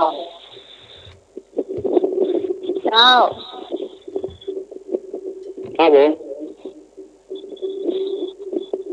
ครับนี่ใจเจ้าผัวหูผัววายผัวหายผัวเท่าผัวหูผัววายผัวหายผัวเท่าผัวหูผัววายครับผัวอายผัวเท่าครับคำนี้ว่าอะไรฮะเผื่อหูเผื่อวายเผื่ออายเผื่อเท่ามันก็เข้ากับโบราณบอกว่าอันจะได้บอกว่ามันกับตัวพวกส่วนพวกหนึ่งคนว่าก็ดีเขาก็ว่าดีมันสันคนแบบดาวคนนี้ดาวฝันนะมันก็ฮอดมันแบบดีมันเหี่ยวเมื่อค่ำเมื่อคืนนะไปอยู่กับผมที่ไหนเหี่ยวถ่ายเงินถ่ายทองไปชิดๆเนี่ยถ่ายเงินถ่ายทองไปชิดๆครับเจ้าครับเพื่อแล้วไปยากับมดลึงเพื่อแล้วไปยากับมดลึงของกำลังมาเพื่อหูกับปอวายกับไอกับปอเท่ามดกระเป๋าเนาะกระเป๋าที่แล้วผมกระเป๋าเป็นแฟนละเนาะเป็นละป้าสาวน้อยยิ้มใส่เนาะพี่ก็บอกนี้น้องก็บอกนี้มีเงินก็ว่าน้องมีทองก็ว่าพี่นะครับเลี้ยงกันมาบุตรกับป่าเพิ่นตานบัตานเนาะเพิ่นตานบัตานโอ้อยู่อยู่บนเตียงล่ะเนาะงานนาแกมันก็มีการทำบุญคนเฮาชอบประมาณในการทำบุญวันนุ่มอยู่บางเชื่อบอกฟังเชื่อทำนุ่มอยู่รอให้อายุเท่าหน่อยก่อนเห็นอายุคนเท่าไปก่อนคนหนุ่มก็ไปเชื่อเผื่อแล้วเผื่ออย่าเอาทอดสีหน้ามาเอาละโคคะแล้วไปก่อนรุ่นไหนรุ่นตาลูกเนี่ยรุ่นตาลูกอันตาลูกนี่กะอันตาลูกเนี่ยดีกะรุ่นขาโคหนังก็บ่ได้แตกก็บ่ได้ เอาอ่านกับลักหนังโมแม่ก็ได้คนมีโต๊ะเก้าอี้ฮื้อนะคนมีโต๊ะเก้าอี้ฮื้อนะในวัดมีเก้าอี้ฮื้อนะก็ไม่นั่งสูงเหลือตู้น่ะเอาเข้าเลยจะได้ทำบุญอย่างได้ทำบุญอย่าง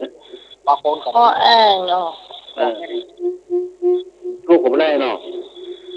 นั่นเนาะไปหาคนให้เห็นได้อะ มันก็อย่างเพลงนั่นก็หา เปรี้ยวนะ ถ้าอย่างเพลงน่ะเปลี่ยนลูกมันดาขันเธอไปวัดอ่ะ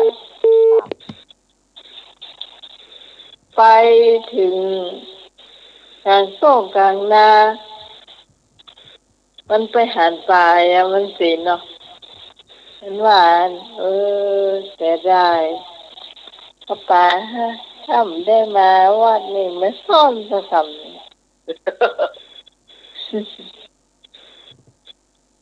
ตาหน้าข้าวเลยหรอ ป่านากันเนาะ ตาหน้าแต่ทีนี้มันไปถึงวัดเอาขันวางเอากระลุงวางเอาไม่ใส่เขา มันตกใจมันขึ้นหาป๋าใจมันขึ้นหาป๋านะก็ว่าถกพดไปพูดหน่อยแล้วเราจำวางนี่เจ้าเอาเสือกมางานไปโทษไปแต่งงานเอาเสือกงานของไม่เลยจะเอาเลย กว่าจะสุกงาก็ไม่เจ้ามันก็แม่นเจ้า ความหมายนะความหมายความหมายอย่างเดียวกันเนาะแม่จะคิดเนาะ เจ้าความหมายก็ต่างกันที่ว่าแต่ที่เรากำลังสนทนากันเนี่ยก็คือความหมายอย่างเดียวกันว่าทำเพื่อบุญสีหน้าก็ไปสีหน้าจะอายุนักอายุนักความจริงนะเขาทำตั้งแต่อายุน้อยๆถ้าเนนฟังเสียงปี่เนี่ยสมัยตุ้งทองแม่ฟังอยู่อันนั้นที่เข้าวัดตั้งแต่อายุ30 ปลาย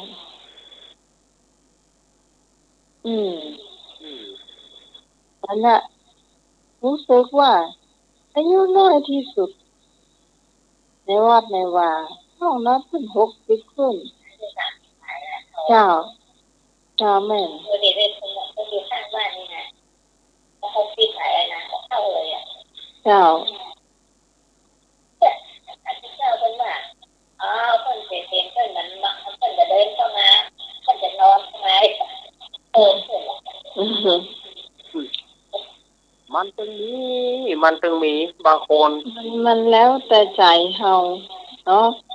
บอกว่ามันมาขับไผ่ไปได้บอกว่าบ้านใดใจเฮาไปเฮาอยากไปอ่ะมันบ่สนบ่แค่สายตาคนอื่นหรอกอาจจะว่าได้คนสร้างเตอร์ทำสนเพราะว่าเฮาไปเฮามีความสุขหรอกแม่นมันเย็นตัวเหมือนนั่งบ่เชื่อไปนั่งอยู่ที่บนวิหารคุณผู้ฟังที่ไปวัดไปวาคงรู้เนาะอยู่บนวิหารเนี่ยจะมีความสุขยิ่งเขาได้สวดมนต์อย่างประเภทเนี่ยเพิ่นสวดเขาก็สวดได้เจ้าโอ้ถ้าไปไหนนี่จะไปฟังในเจ้าอย่างวัดดันปันสมัยที่น้องไปเนี่ย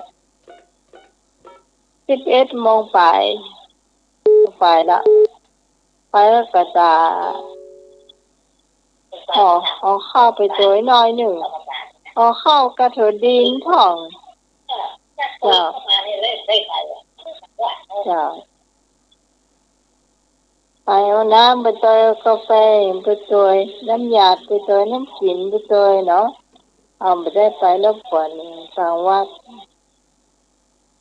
อยากกินก็จิบกินเอาเนี่ยก็จะเลิกวัดกับบ้านเนอะ5 โมงแมลงบ่เนอะโอ้รับมากองแหเปิ้นศีลวันเดียวบ่ได้เนาะ7 วัน8 วันมีเสื้อหนึ่งเนี่ยเช้าน่ะเรื่องนี้ไปพอถึงไปบ้านไปนี่แล้วลูกสาวมาที่บ้านเอาต้องเอาบอลน่ะเป็นอย่างนี้นะบ้านจ้ะถ้าคนที่เปิ้นทำงานเนี่ยก็จะไปใส่บาตรไม่เช้าเนาะถ้าคนแหมรุ่นหนึ่งหมายถึงว่าคนไปฟังธรรมอันนี้จะไปไม่ตอนอันเนี้ยเราใหม่ไปสอนเปิ้นคนเฒ่าเนี่ยเหมือนเจ้าประโยชน์คนเฒ่าคนแก่เนี่ยเขาได้ความรู้นักล่ามมันจะไม่เห็นรุ่นนี้อย่างเขาไปทำวัดเย็นอันนี้หมู่กลุ่มหนุ่มกลุ่มสาวทั้งนั้นเนี่ยล่ำมานอนนะหมายเลขกลุ่มสาวแบบจ้ะมีความงานมากกว่าเดิมนะก่อนที่จะมาหลายคนหลายแบบมีแล้วอันนี้แบบบาใจธรรมสัญจรแต่ไม่ปัญญารวมเป็นตำบลเจ้าตำบลน้องนะตำบลมันรวมกันแต่หนึ่งแล้วก็อย่าง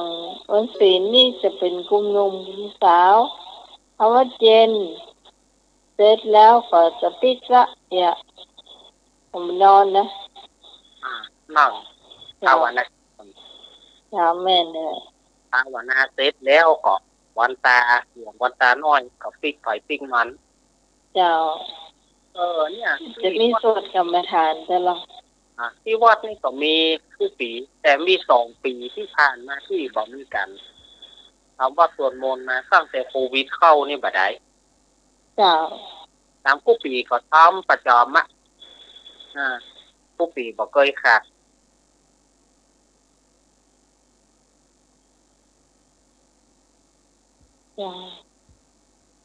ต่อไปเป็นเหล้าเชี่ยเนาะเหล้าเชี่ยมาเอาเสียเหล้าเชี่ยกะเจ้ามีญาติโยมเจ้า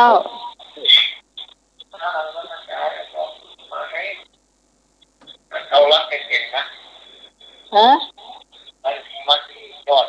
เลยตลาดเดี๋ยวชาติทำกู้ยังดีเนาะเจ้า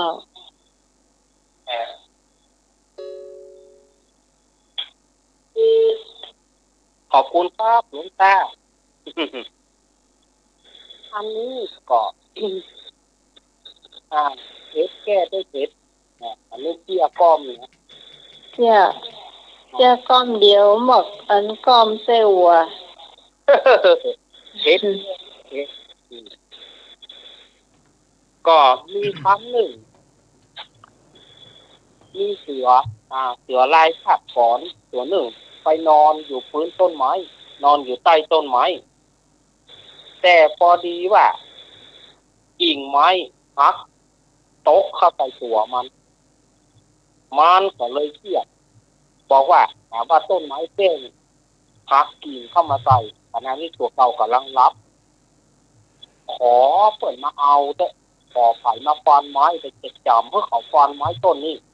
นี่แหละมันเครียดขนาดนั้นแล้วก็หนีไปนอนต้นไม้ต้นอื่นถามว่าไปบ้านมาไปถ้าได้ต้นไม้งามๆติดจีเพื่อเขามาเอามาฟันไม้ต้นนี้แต่พอดีว่าโชคจะเป็นของมันในเมืองนั้นถ้าราชาต้นใจของเป็นสัญญาณต่างๆแต่ว่าของในเมืองเนี่ยเกิดเสียของในเมืองเกิดเสียของในเมืองลุกไปความมีนั้นสามารถจะซ่อม พระราชาก็เลย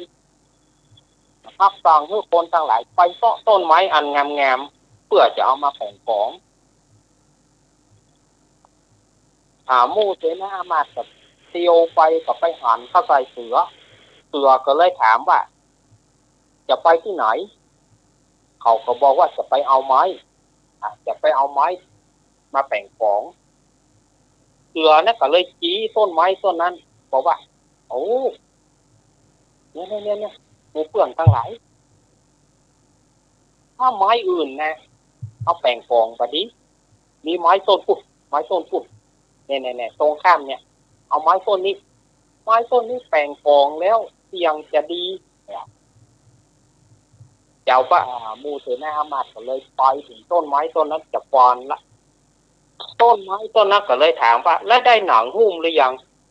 บ่มีเตื้อถ้าบ่มีนะถ้าจะเอาหนังอื่นมาหุ้มข้าจะบดังเพื่อนะเอาต้องได้หนังเสือตัวตะกี้ต้องได้หนังเสือตัวตะกี้มาหุ้มก่อนข้าถึงจะดังในที่สุดก็ได้ถึงต้นไม้ได้ถึงเสือเอาปลามาไผ่มาได้เนี่ยสักอย่างแล้วเขาก็ตายถึงกู้อันนี้เป็นเกี่ยเล่าให้สถานญาติโยมได้ฟังเนอะ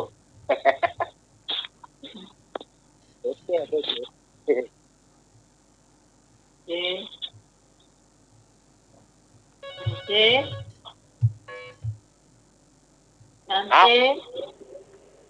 ครับผมมาเลยครับอันนี้เกี่ยงเขาเล่นท้ายบอกเนี่ยเล่นท้ายกันหลายคนในการทำบ้านน่ะคนก่อนบ้านนอกก็มีโมงแก่ใหญ่หรอกโอ่งใหญ่ๆนะก็ไว้ในบ้านแต่ละแล้วเขาเล่นท้ายโหลดมันยับโหล่นนะโซ่เข้าในห้องว่ากระหลุมนะสมมติเขาไล่ตัวเอาปลาโมงแกหนึ่งสมมติปลาโมงหวานสมมติของหวานคนที่มันเล่นท้ายโลกเขานะให้อยู่ในโมงอ่ะแล้วโมมันบอกว่าเปิดชาวบ้านว่าเปิดไปได้ผมบอกว่าไม่เอาเปิดไปได้เปิดแต่เมื่อมันก็ไม่ยอมหรอกตามที่คนลุ่มนึกว่านั่นอยู่ในน้ำโมงไงนะแต่เมื่อจะเปิดนั้นเตะมือยาห้ามเปิดแต่เมื่อก็โคตรอย่างเปิดไปได้มันอยู่ในนี่ต้องเปิดกันห้ามเลยถึงฟังหรอกเปิดมันต้องอยู่ในข้างในเนี่ยเปิดก็เปิดชาวบ้านโหล่นแล้วงอเปิดฝาโมงใหญ่พอดเท่าพึ่งออกมาเต็มพึ่ง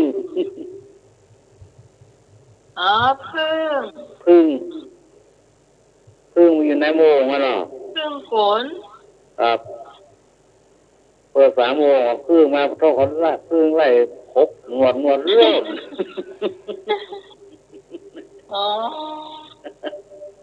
จ้ะ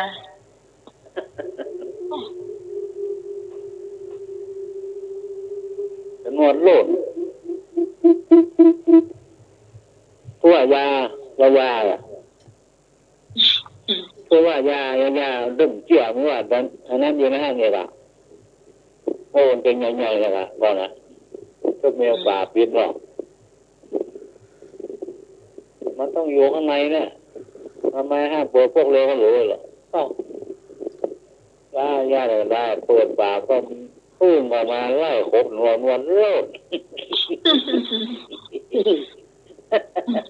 มูขี้พ้าสบายนอน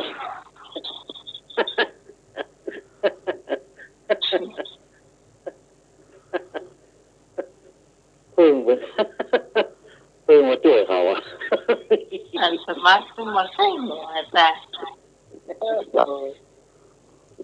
นับเป็นแล้วค่ะอันสมัครฉันน้ำมะนาวฉันน้ำมะนาวเนน เกิดสามูถวายวัดหัวดง อย่างก็ ชันน้ำมะนาวกับน้ำร้อนนะครับ จบไปหนึ่งเรื่อง น้ำมะนาวกับน้ำร้อน เป็นต้นเท่าคอในงั้งแต่ลูกหน่วยเยอะนะ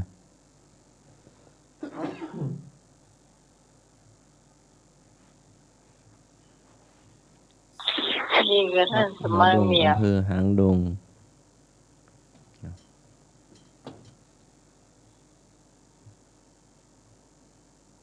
ถ้ามีจะไปอย่างอ๋อ อะอย่างสุบเกิบขึ้นดอยอะอย่างสุบกุบขึ้นดอย ทุกกุ๊กขึ้นดอย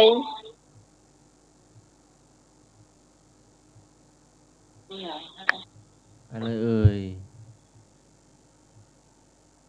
เป่า สวมงอบหรือหมวกขึ้นภูเขา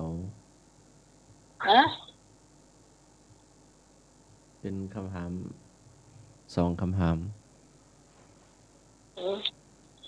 ว่าใหม่อะทุกกุ๊กขึ้นดอย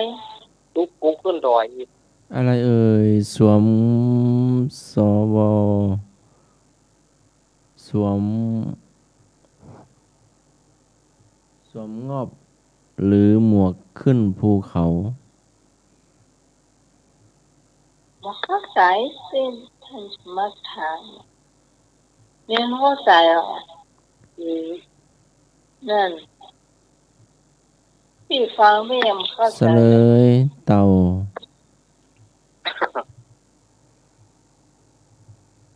อะอย่างใหญ่เรือแม่อะอย่างลูกใหญ่เรือแม่ แมงมัน ถูกต้อง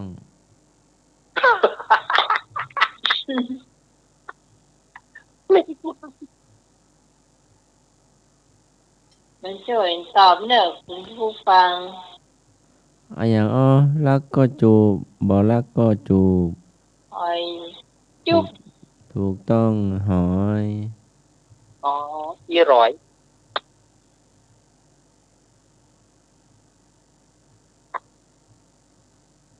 อะอย่างใบยาวเป็นวาสุกมาบิกิน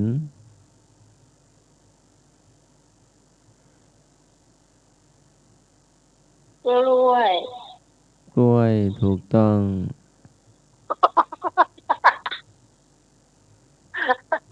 อะอย่างน้ำต้นน้อยห้อยไปลัก ตักก็เต็มบ่ตักก็เต็ม มะพร้าว ถูกต้องอะอย่างยามหนุ่มนุ่งเตียวเขียว เท่ามานุ่งเตียวแดง พริก ถูกต้องพริก อานมเจถามพ้องนอ ตอบก็ได้เนาะ ยังเงียบไปเนาะ ถามได้เด้อตอบได้เด้อ ผู้ฟังทางบ้านถามก็ได้เนื้อเจ้า อันนี้เป็นปัญหาที่กวนมากกลัวเป็นปัญหากวนอันนี้สถาญาติโยมโทรมาเลยวัดอะไรมีดอเด็ก4 ตัว วัดอะไรมีดอเด็ก4 ตัวสถาญาติโยมโทรมาเลยเป็นปัญหากวนขนาดเลยแหละ วัดแต่วัดเล่น วัดแต่นะจ๊ะ วัดเล็กวัดใหญ่วัดพระอารามหลวง วัดวรมหาวิหารวัด ไม่ใช่ วัดฝาย วัด หิ อะ น ไร วั มี ด ดอเด็ก วัด 4 ตัว ไปตอบ วัด ตอบมีในกรุงเทพพะนะมีในกรุงเทพพะนะนี่นะ วัด เอา แจ้ ไป ง เลยละ วัดมกุฎกษัตริย์ วัด เทพจ้ะ มีในกรุงเทพพะนะ ยานนาวา วัดนี้มีดอเด็ก วัด 4 ตัว ภู ไปตอบ เขา ได้ตอบมาเนอะ แม่จันทิพย์มาแม่ตอนตาเศร้ามา วัดสันเมือง ล้องัวแดงมาตอนนี้ลุงลุยมาก็ได้ลุงลุยมาเลย วัดอะไรมีดอเด็ก4 ตัว วัดสันเมือง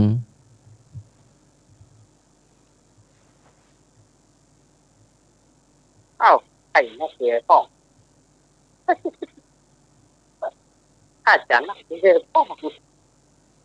วัดป่าแดง วัดพระสิงห์วัดโป่งน้อย วัดพระธาตุดอยสุเทพ เพิ่น วัด ว่า ผา วัด ลาด นี้ วัดศรี มี โส กรุง ดา เทพ อยู่ที่กรุงเทพ ไม่ เลย มี นะ บ่มีในวัดเฮาบ่มีในบ้านเฮามีในกรุงเทพวัดนี้ วัดนี้นะวัดมีดอเด็ก4 ตัวไปตอบได้เนอะแม่จันทิพย์มาแม่บุญมาแม่บุญบ่รับเตอบ่แม่บุญต้องตอบเข้ามาเหรอวัดอย่างมีดอเด็ก4 ตัว เอ้า วัดดอนเจดีย์ ฮะ วัดดอนเจดีย์ ยังไม่ใช่ครับผม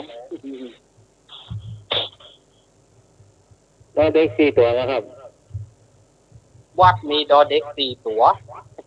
อยู่ในกรุงเทพครับ ฮะ อยู่ในกรุงเทพเนาะ อยู่ในกรุงเทพพุ่นนะวัดนี้นะ วัดชื่อว่าถนนเนาะเพื่อวัดนั้นชื่อวัดเพิ่นนั้นขายเป็นเม่นๆใช่เนาะ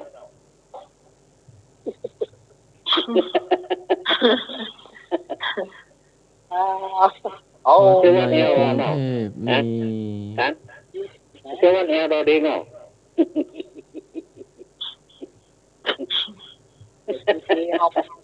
เจหูอยู่แล้วเพราะว่าเคยมีคนมาถามที่ ที่เจไอก็4 คำว่าครับ เจตอบปะ รับแล้วอ่ะเจ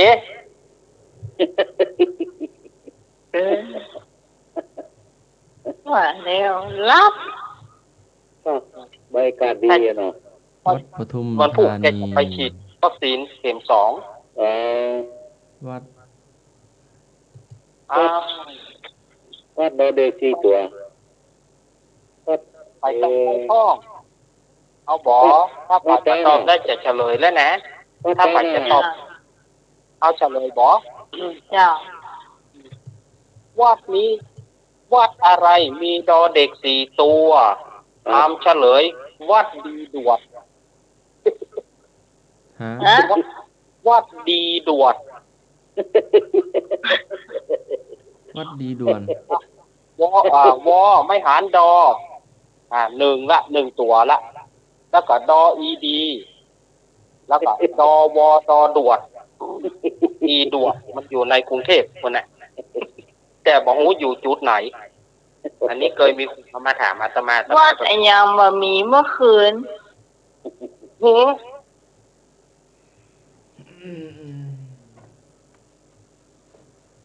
วัดอย่างนี้คือ เจ้า อันนี้ถามตึ้งดูเอาหยัดยงตอบก่อนเนาะ วัดประแดด ใช่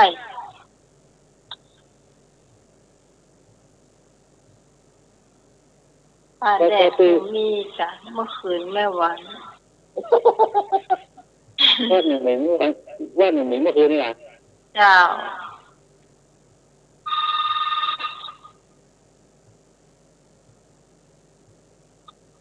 เจ้าใช่เจ้าจะถูกแฟนเนอร์ นี่ไปไม่จำที่ วัดวา ตอบมา วัดวาว่าไม่ วัดไฟเห็น เจ้า วัดดอนตัน วัดแจ้ง วัดแจ้งถูกต้อง ถูกต้องเป็นบุญ เจ้า ทำไมจะตอบว่าแจ้งมาก่อนนะครับ อ๋อถูกต้องไอ้นึง ต้นการเป็นไงเป็นไง ถูกต้องไอ้นึง มีไม่คือลูกมีกรรมบาลมาแจ้ง น่ะ ถามยาเข้าเรียกแฟนกับมันง่ายเนาะเนาะ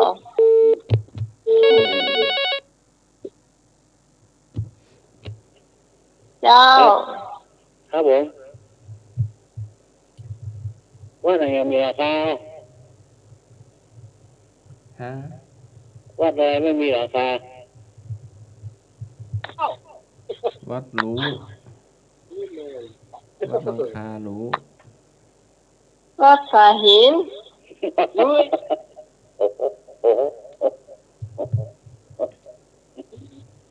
ันเป็นฝา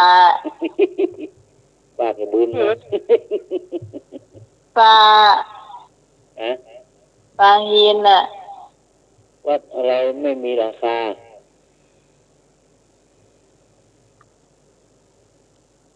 วัด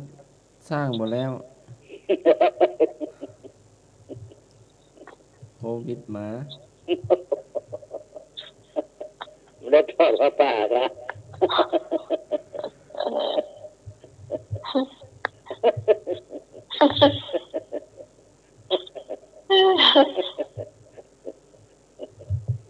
ยังตั้ง เจ้า เอาไหม เจ้า ไอ้หนูว่าวัดมันมีราคาอีกแหละ เจ้า วัดละก็ มีกันหน่อยบ่ ไม่น้อยหมดเป็นยังไงอะวัดแต่นี่ค่ะ ว่าแต่ วัดปลาแดดก่อนปลาแดดก่อน ว่าประเดี๋ยวมีกลางแดงมันก็มีราคา มันโง่มันเลยโง่ อย่ามันนะ มันยังไงนะวะเกี่ยวกับวัดเจงเนาะวัดเจง วัดเหมือนจะมีที่ไหน วัดเนี่ยเขาบอกวัดเนี่ยวัดราคา ว่าเดี๋ยวมีราคา วัดโบสถ์ใหญ่ อันนี้ยวนมาเลย อ๋อคำตอบบอกมาถ้ามันมาได้แดงใสเนี่ยมาหินบนเนี่ยกว้างเลยเดี๋ยวกว้างเงินตอนที่ทำว่า วัดเป็นชื่อวัดนะครับ อยู่ในเชียงใหม่หรือว่าอยู่ในกรุงเทพ ชื่อวัด อยู่เชียงใหม่ได้ล่ะ อยู่ใกล้วัดฝายหินก่อน ครับใช่ไหมได้ล่ะ วัดป่าแดง ว่าอะไรไม่มีราคา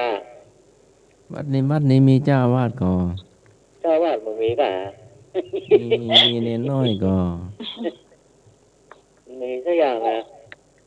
ไม่มี เป สัก ลี่ย อน ย่าง สักอย่างอีก ว่ามีราคามันไหลไปอยู่ มีหมาไป ไป อ อยู่ ยู่ ก่อน วัดมีราคา วัดสวนดอก เอ้ยเนาะเนาะเนาะไหน น่าน่า เน่าแล้ว เนาะ เที่ยงคื น่าน ไม่ใช่นะว่าหัว เออ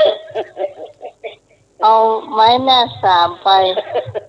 แล้วก้อนหินไป เจ้าก็เลยครับ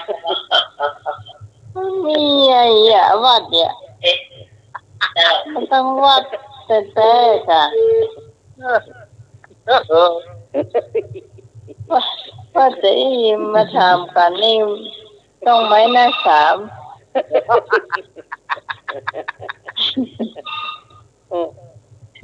เจ้า ที่จะเดาอะไรวัดเนี่ยนะหัววัดนี้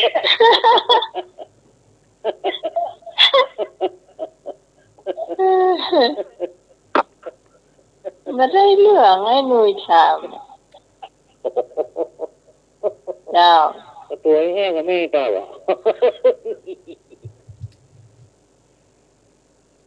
อีหยังบ่ฮู้มาสมัครถามต่อเลย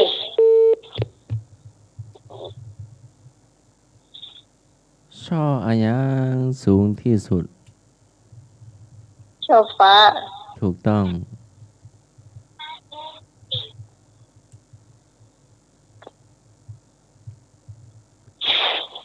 อย่าง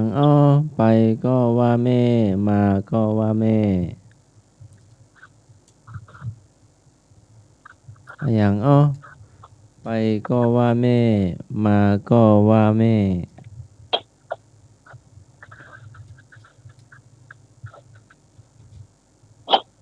อยู่ติดกับกาดหลวงเชียงใหม่แม่ค้า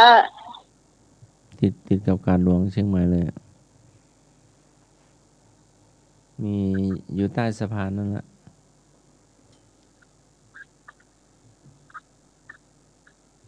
ใต้สะพาน ใต้สะพาน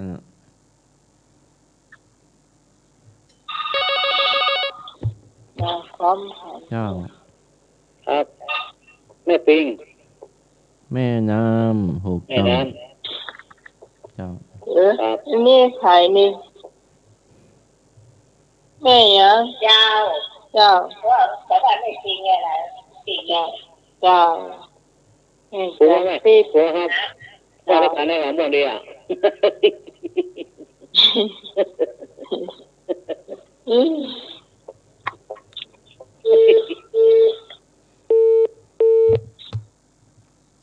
ท่านนายมีอย่างก็แบ่งปันกันนะเจ้าน้องไม้อะไรโครงการของกระทรวงราชการที่9ที่หัวหินนี่ชื่ออะไรอย่างโครงการที่ให้ประเทศโคให้กันและให้อภัยกันนะเจ้า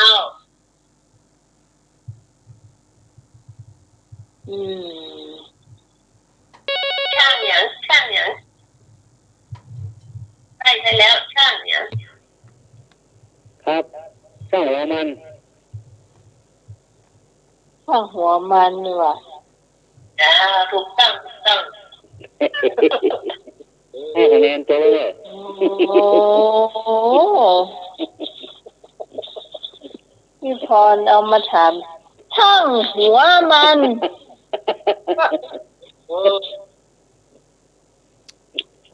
เอาคำถามนี้ดูอย่างมีสายมาเจ้าแล้วท่านคุยนี่ท่านคุยนี่ว่าทำไมเข้าวัดไม่ได้ฮัลโหลเจ้าท่านคุยนี่ว่าทำไมเข้าวัดไม่ได้ไม่รู้สมัยครั้งนึงครับไม่รู้ค่ะจำไม่ได้ทำไมเข้าวัดไม่ได้หัวเจ้าวาดเนี่ย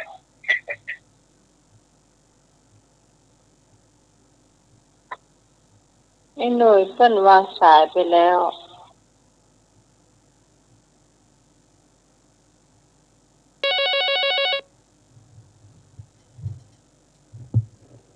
ครับทำไมเขาวัดไม่ได้เพราะวัดมันไม่เปิดประตู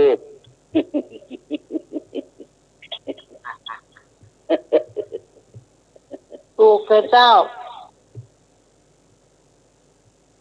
เพราะวัดบุกพอเปิดประตูใช่หรอกแต่ตาหัวเจ้าวาดเขา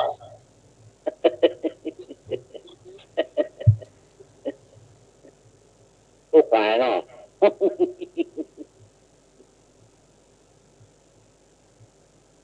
เพราะว่าไอ้หน่วยบ่ถูกกับเจ้าวาดแม่นก็เนี่ยปากดูเรียวหน่อยไม่ได้นะตะเกียนท่านบอกว่าก็อะไรโยมหน่วยเข้าวัดไม่ได้ก็เพราะว่าไอ้หน่วยบ่ถูกกับเจ้าวาดตาหัวเจ้าวาดอ๋อเจ้าเจ้า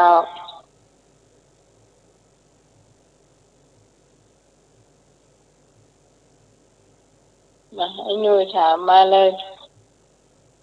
เอาเวลาหน่อย อย่างนั้นนั่งสูงยืนต่มานะคะ ำฮะ หมามาพูดมาแม่ หมาแม่มาปูหมาน้อยหมานิดแม่นหมดอะ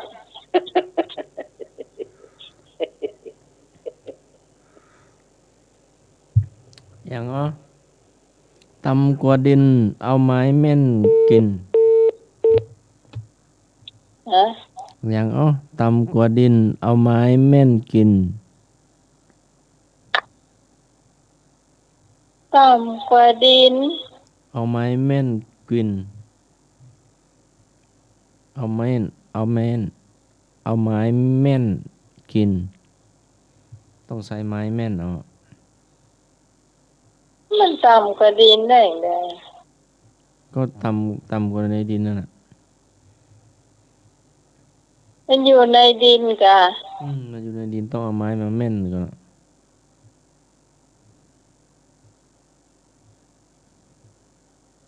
กว่าดิน มันสมัยยังไม่มีปั๊มยังไม่มีก๊อกน้ำท่อน้ำมันอยู่ในดินนั่น อ๋อน้ำบ่อ น้ำบ่อตก ไปตักน้ำมา ตักน้ำจากบ่อต่ำกว่าดินเอาไม้แม่นกินเฉลยตักน้ำจากบ่ออำลาแล้วเนาะเที่ยงคืน เจ้า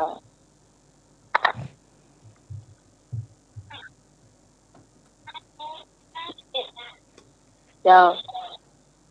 ผู้ฟังทุกท่านที่กำลังฟังอยู่นะเจ้าตอนนี้ช่วงอำลาแล้วขอเชิญนะเจ้าคุณผู้ฟังท่านไหนที่ยังมารับมานอนเตอมาลานก่อนนะเจ้า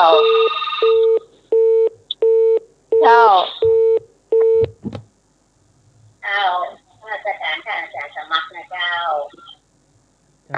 แม่ ราชการอันเป็นเอาราชเจ้า ครับ ราชการท่านเนี่ยก็น่าอาจารย์นิพนธ์นะเจ้าท่านหมายนะเจ้ามีทุนนะเจ้าสมาชิกทุกคนนะเจ้าแม่ไปซ้อมดีๆเนอะแม่กำลังมี2 คะแนนอยู่นะเพลงนะเพลงแต่ไม่ได้ก็อยากพูดแต่ก่อนมันเคยฟังเพลงอย่างนี้อ่ะเจ้าเพลงทุกสุดมันจะใครฟังลุยแชมป์เลยแชมป์นี่คือเปี้ยเรเลยขอบคุณนะเจ้า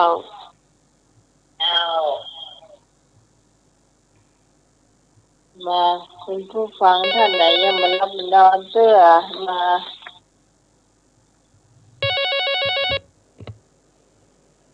ครับผมครับท่านสาอาจารย์ครับผมท่านสมาครับท่านอาจารย์เอารักนะครับอาจารย์นิพนธ์นะครับครับผมพี่สมัยนะครับ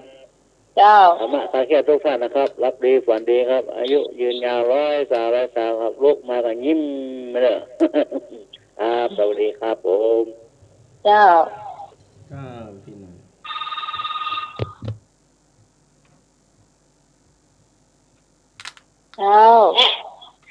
เจ้าขอกราบพระสาพระอาจารย์พระครูสมุวิศวะวัดพระกิจโจผู้อำนวยการสถานีเจ้ากราบพระสาท่านสมัครเจ้ากราบพระสาพระอาจารย์นิพนธ์วัดพระธาตุไตรสะเกษนะเจ้ากราบพระสาลูกเรียนอาราธเจ้าครับสวัสดีน้องไม้นะเจ้าใครเครียดเจ้า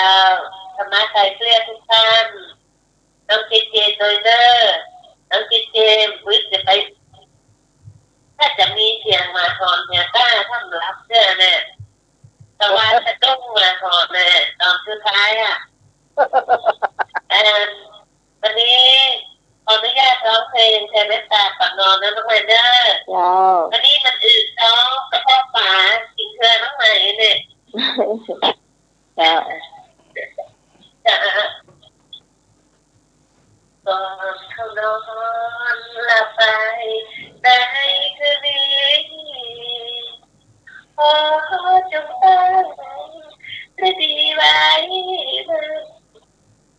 คิดถึงผู้จนคนดีที่แฟนจิตตั้งกันแด่แล้วแผ่ไปแต่เมตตาทั่วไปให้คนอื่นติดรับชื่อเปลี่ยนทางแต่สลายขอให้เขาได้ดีมีสุขใจอย่าหวันไหวแค่นิดที่พิการแล้วแต่เราอยากสบายและเราร้อนรักไกลเกลียดแต่ทนลังอันนี้แค่ทุกทีอาสานาแต่ทุกครั้งก็สักทีเจ้าคืนนี้ขอทุกท่านรับดีสันดีมีโชคมีใจและสู้ต่อไปในวันข้างหน้าเจ้าขอทุกท่านมีสุขภาพแข็งแรงมีอายุยืนยาว100 ปีจะหายสุยเนอร์เจ้าเจ้าขอบคุณพี่พรนะเจ้า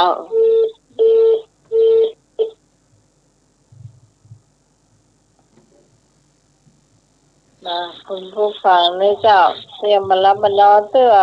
เจ้ามาลาก่อนเจ้ามีแถวก็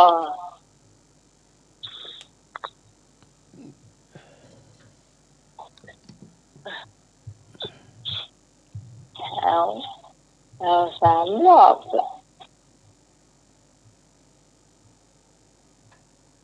มีแถวก็คุณผู้ฟัง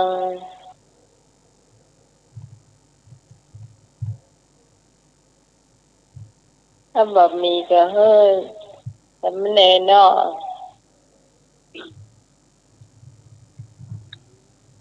ครับ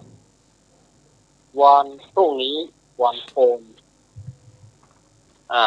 พรุ่งนี้วันโกนอย่าได้วันพระอย่าได้ขาดทำบุญตักบาตรเพื่อเป็นสิริมงคลตลอดพรรษานี้วันนี้รายการธรรมะคลายเครียดมาถึงช่วงสุดท้ายของรายการขอศรัทธาญาติโยมเอาได้ฟังธรรมะก็ดีได้ฟังนิทานก็ดีได้ฟังปัญหาขอศรัทธาญาติโยมเก็บไปคิดเก็บไปไว้ที่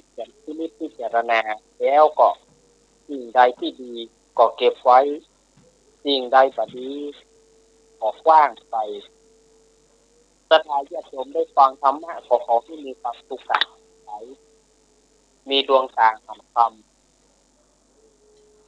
เหมือนสุภาษิตโบราณว่าแสงไฟสว่างตาแสงธรรมะสว่างใจสว่างตาด้วยแสงไฟสว่างใจด้วยแสงธรรมเมื่อศรัทธาญาติโยมได้ฟังแล้วขอให้บรรลุมรรคผลนิพพานมรรคสีของสีนิพพานนี้จงบังเกิดแก่ศรัทธาญาติโยมเฮาตามบุญสมภารแห่งท่านได้กระทำมาในอดีตชาติจนมาถึงปัจจุบันชาตินี้ รายการธรรมะคลายเครียดจะขออำลาศรัทธาญาติโยมไปก่อนเอาไว้เสาร์อาทิตย์หน้าป่วยปะกันแถมใหม่วันนี้สิ่งใดที่อาตมาได้อู้ไปมันบ่ถูกอกบ่ถูกใจมันบ่ม่วนหูศรัทธาญาติโยม10 นิ้วขอสุมาต่อท่านครูบาอาจารย์ก็น้อยป้อนหันตอนที่ท่านผู้หู แล้วก็ศรัทธาญาติโยมผู้ฟังทุกท่านท้ายที่สุดนี้ขอขอบคุณท่านอาจารย์ท่านพระครูวิสุวัฒน์วรกิจโยที่เอื้อเฟื้อเวลาให้กับรายการธรรมะคลายเครียดได้มาอู้มาจ๋า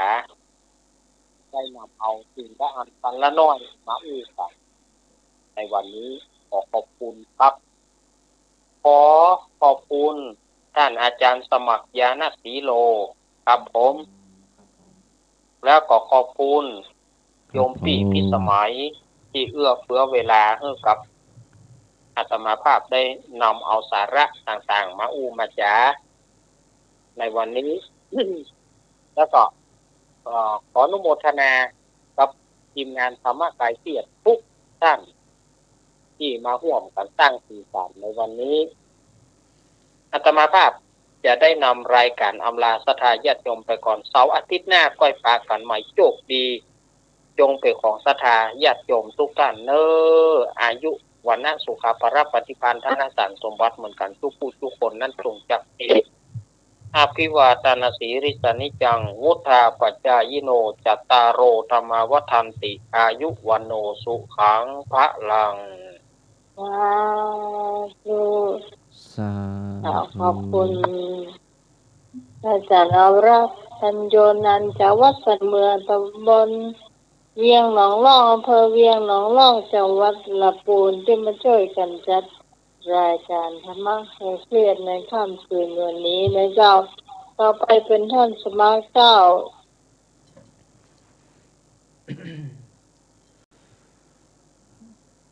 อุปสันโตสุขังเสติผู้มีความสงบใจย่อมอยู่เป็นสุขกราบนมัสการและขอเจริญพรเจ้าสำหรับค่ำคืนนี้นะเจ้าขอบคุณคุณทุกฟังทุกเสียงทุกสายที่มาช่วยจัดรายการธรรมะคลายเครียดเขาผ่านพ้นไปด้วยดีขอบคุณพระอาจารย์พระครูสมโภชวิศวะวรกิจโยผู้อำนวยการสถานีผู้ควบคุมเสียงเลือกเพลงคุณผู้ฟังได้ฟังตัวนะเจ้าสำหรับข้าเจ้าพิสมัยสุริโยดรชาวบ้านนันตันตำบลเหมืองแก้วอำเภอแม่ริมจังหวัดเชียงใหม่เจ้าวันนี้ลาคุณผู้ฟังไปก่อนชื่นชอบรายการนี้เจ้าอย่าลืมติดตามเสาร์อาทิตย์หน้าตั้งแต่3 ทุ่มถึงเที่ยงคืนเจ้าสำหรับวันนี้ราตรีสวัสดิ์ทุกคนสวัสดีเจ้า